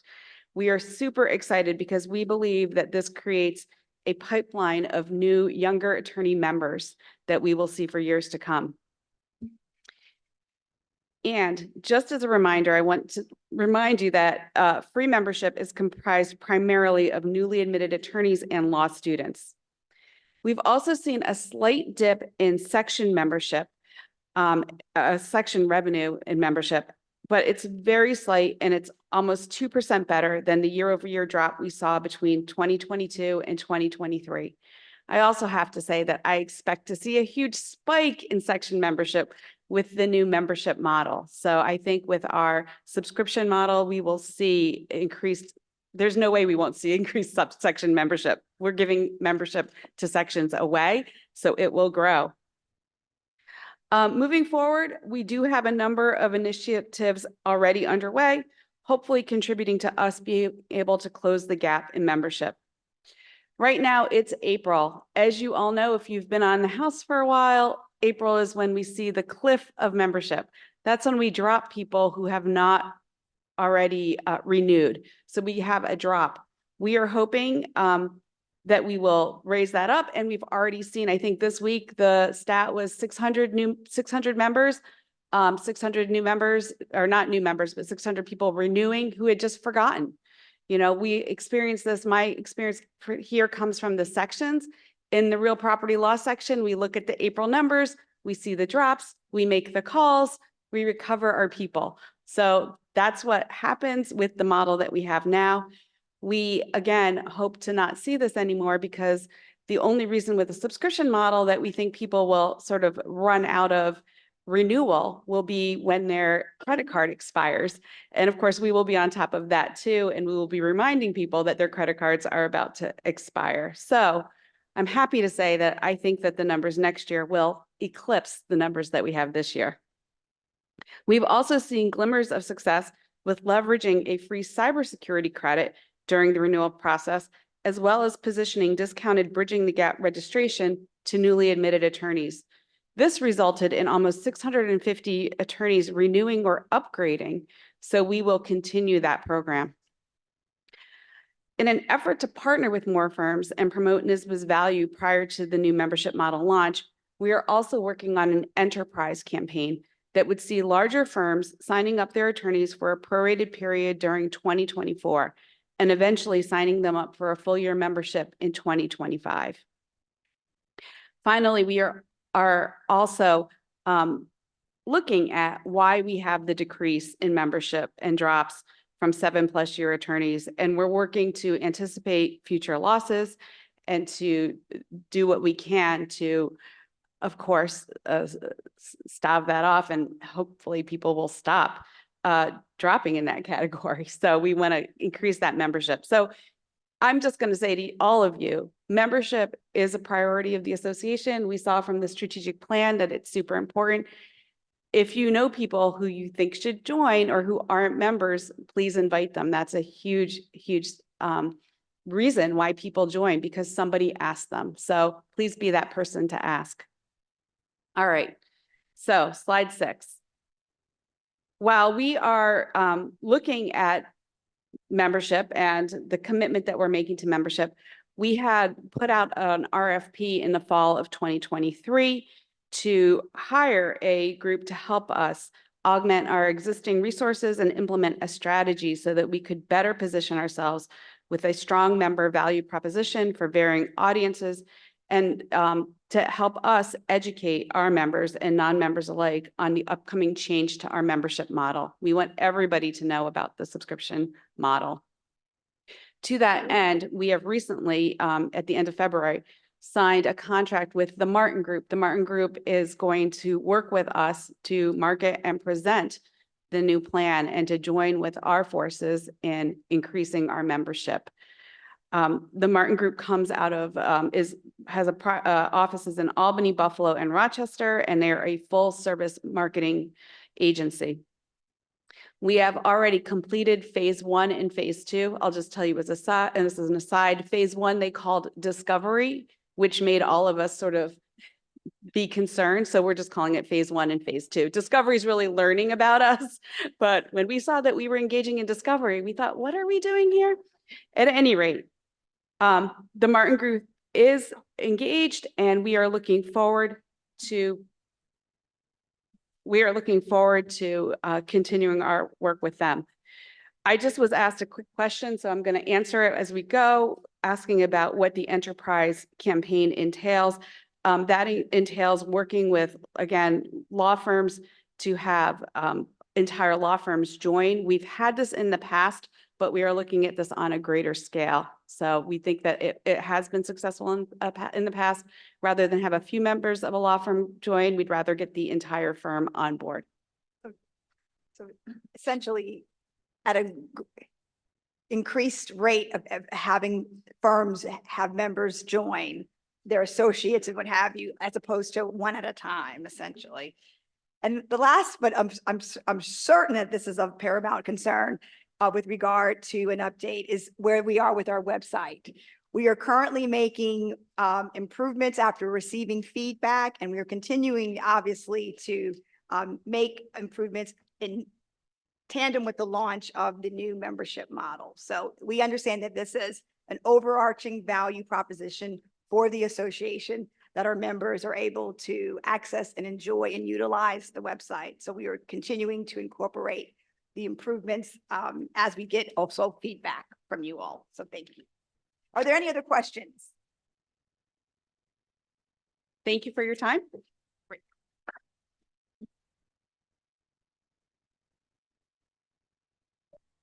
Thank you both. Well, we're not as bad as we were. Next item on the agenda is a report from the New York State Bar Foundation President, President Carla Palumbo. I think Carla is not here in the house.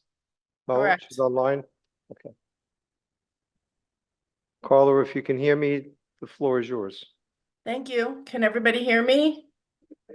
Yeah, thank you, everyone. Good afternoon. I'd really hoped to be there in person, since this is actually my last report to the House as president of the foundation, but I had a family emergency and had to go out of town. I really can't believe that it's my last term.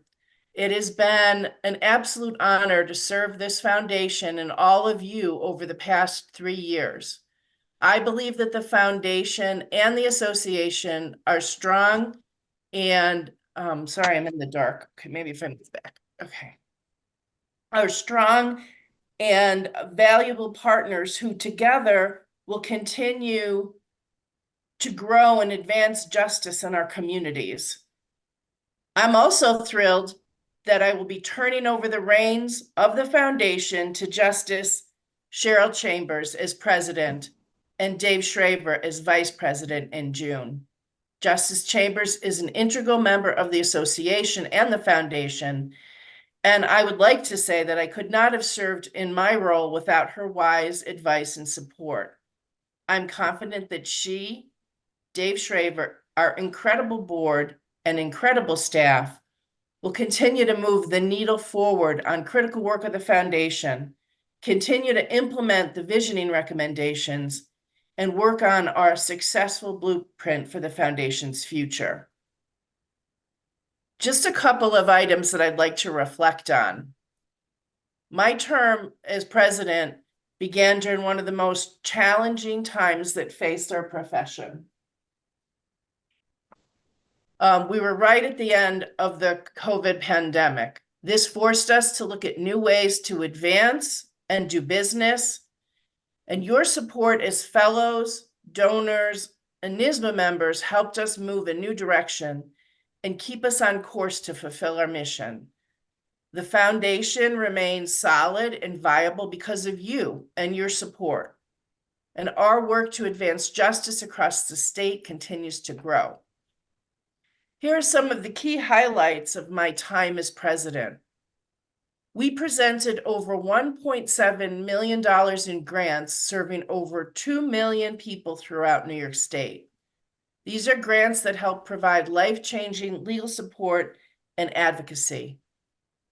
We presented 261 students with fellowship and scholarship opportunities totaling over $270,000. Combined, over the 3 years, we had a $2 million impact. We raised over $126,000 on our online fundraisers for grants that were related to COVID-19, veterans, and family matters through our donors, with some very friendly and delightful competitions with our fellows and our fellows in our different JDs.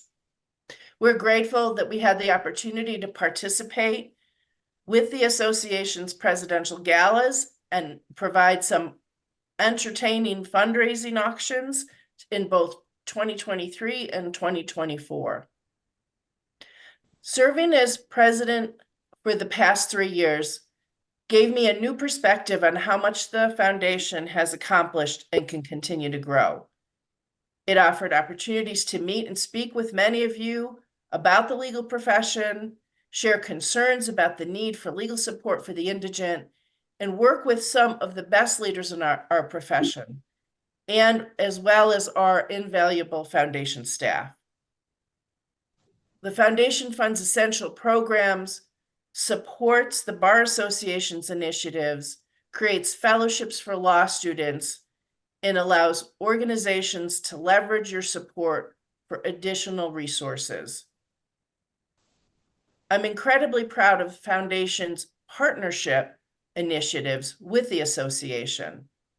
And this year, we're pleased to be one of the sponsors of the Bar Association's Civics Convocation on May 9th. As a force for justice, our foundation is committed to supporting initiatives that promote civic engagement and education. We are thrilled to be part of this important event and look forward to contributing to the conversation on the future of civics education in New York. I hope that we'll see you there. Moving forward, part of our blueprint includes our work with CCS fundraising. As you know, for almost a year, the foundation has partnered with CCS Fundraising, a premier fundraising consulting firm with over 75 years of experience. During this time, they've become very familiar with our essential work. CCS collaborates with over 700 nonprofits annually. And I think there's a slide that's going to show that up there. And CCS specializes in successfully managing campaigns, raising several $1 million to over $1 billion. So now, before I introduce Tom Kissane, Vice President of CCS, I wish again, one more time, to thank each and every one of you for your generation to the foundation, your generosity to the foundation, your generosity to me, your support of me during my tenure at the foundation. I'd like to now introduce Tom Kissane, our lead strategist, who brings over 35 years of experience to the foundation. Tom? Carla, thank you so much, and sincere gratitude to you, of course, in your leadership. There's been a team of 4 people from CCS who've been collaborating with Carla for this past year, and we are continually energized by her steadfast commitment to the foundation and the extraordinary mission. Carla, congratulations on a tremendous presidency. We're grateful again for your tremendous leadership. 3 points for the group today. It'll be accompanied by a PowerPoint deck. I hope that will arrive on screen in a moment. And that is, the first is to remind the House of Delegates of the purpose of the campaign and the timeline. The second is to present the leadership of this campaign, the cabinet itself, a 15-member true blue ribbon committee that is spearheading the work. And then thirdly, to give a succinct update on where the campaign is and where it's headed over the next 18 months.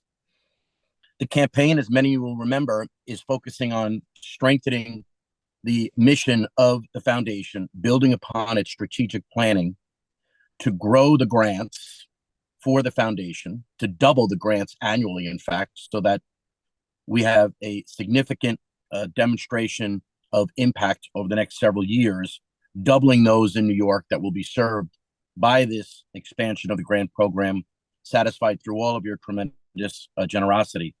The second is to sustain the mission of the Baar Foundation and to support it through expanded communications and additional programming through the generation of significant revenue through the augmentation of an endowment. And then the third is to expand the scholarships and fellowships so that there is a deeper legal knowledge and state-of-the-art skills through hands-on learning to provide to some of our emerging leaders.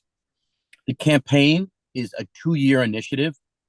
It began last year as reported through a donor engagement and visioning study.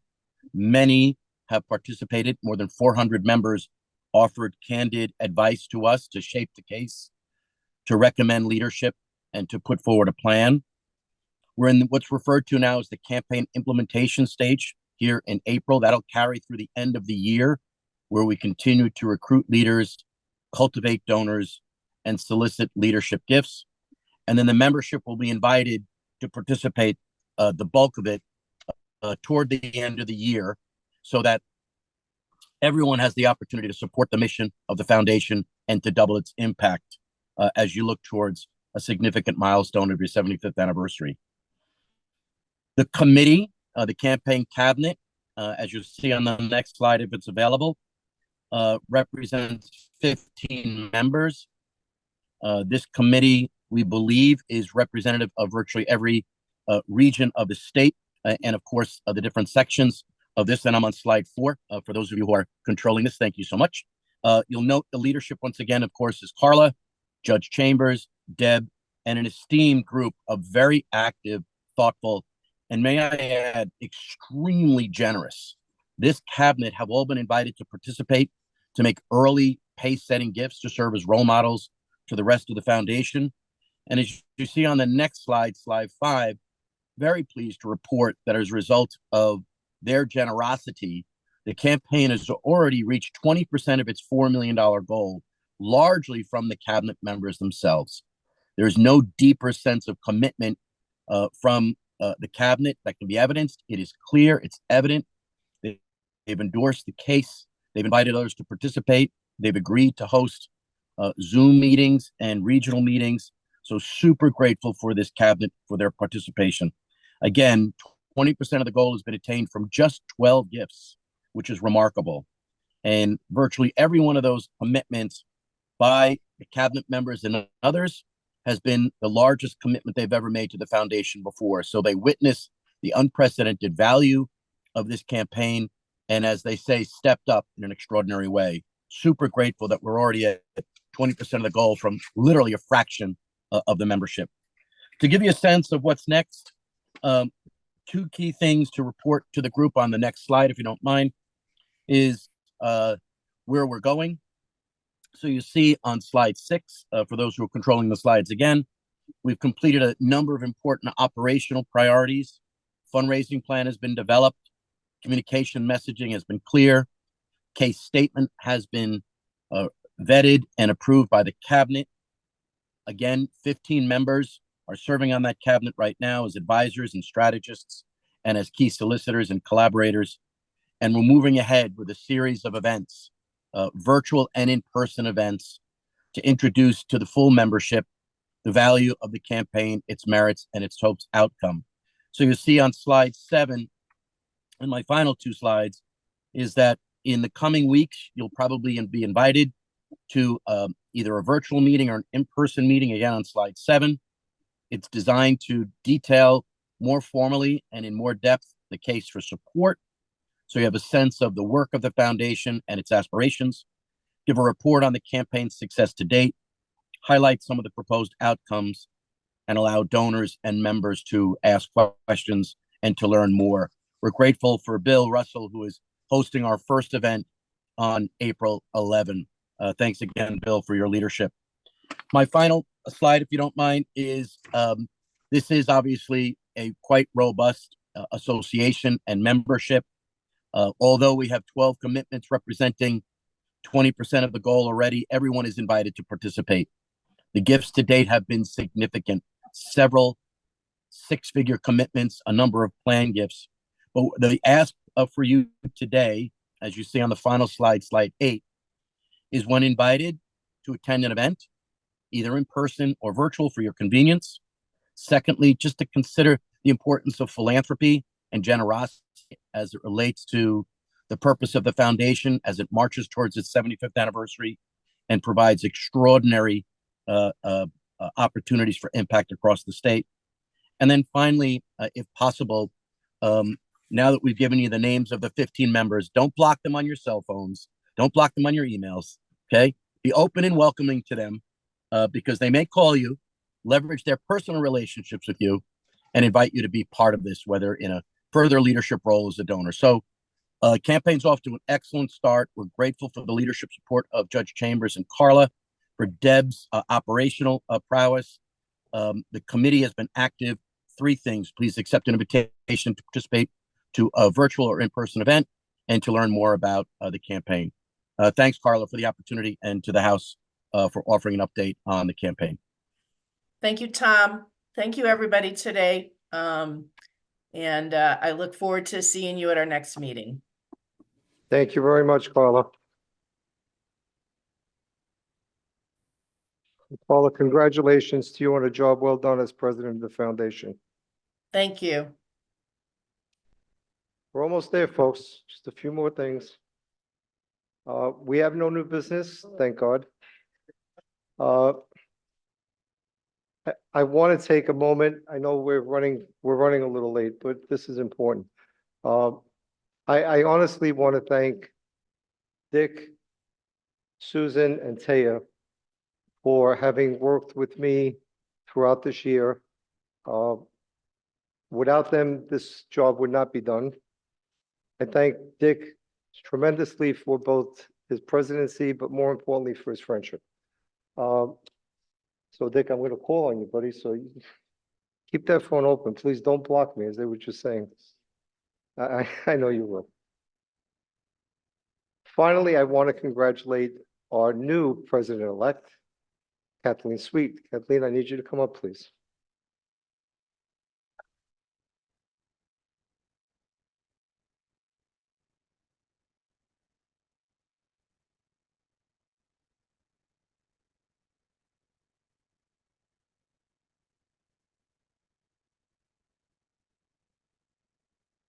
So when Dick handed me the gavel, I don't think it was in a box, but I am now going to officially transfer over the gavel of this house to your new chair of this house, our new president-elect, Kathleen Sweet.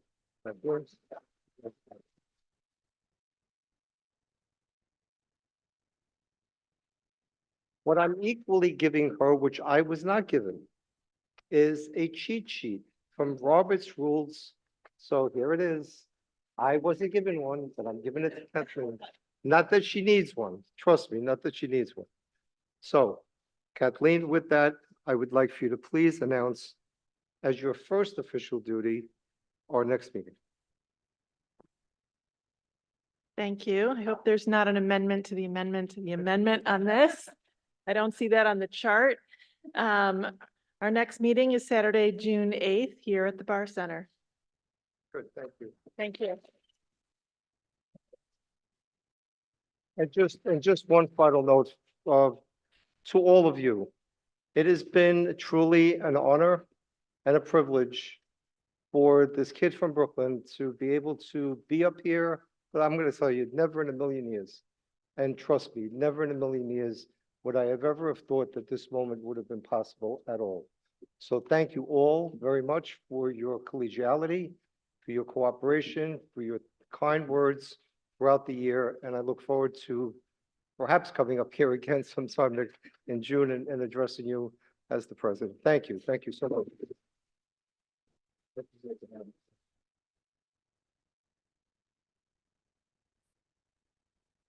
May I have a motion to adjourn? We are adjourned. Success.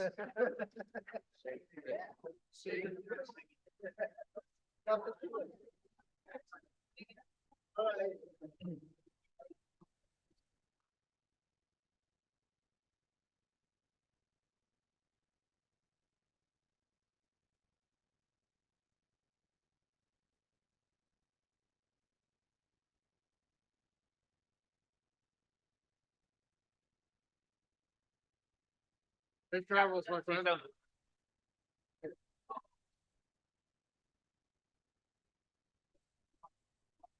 Let's go. I remember.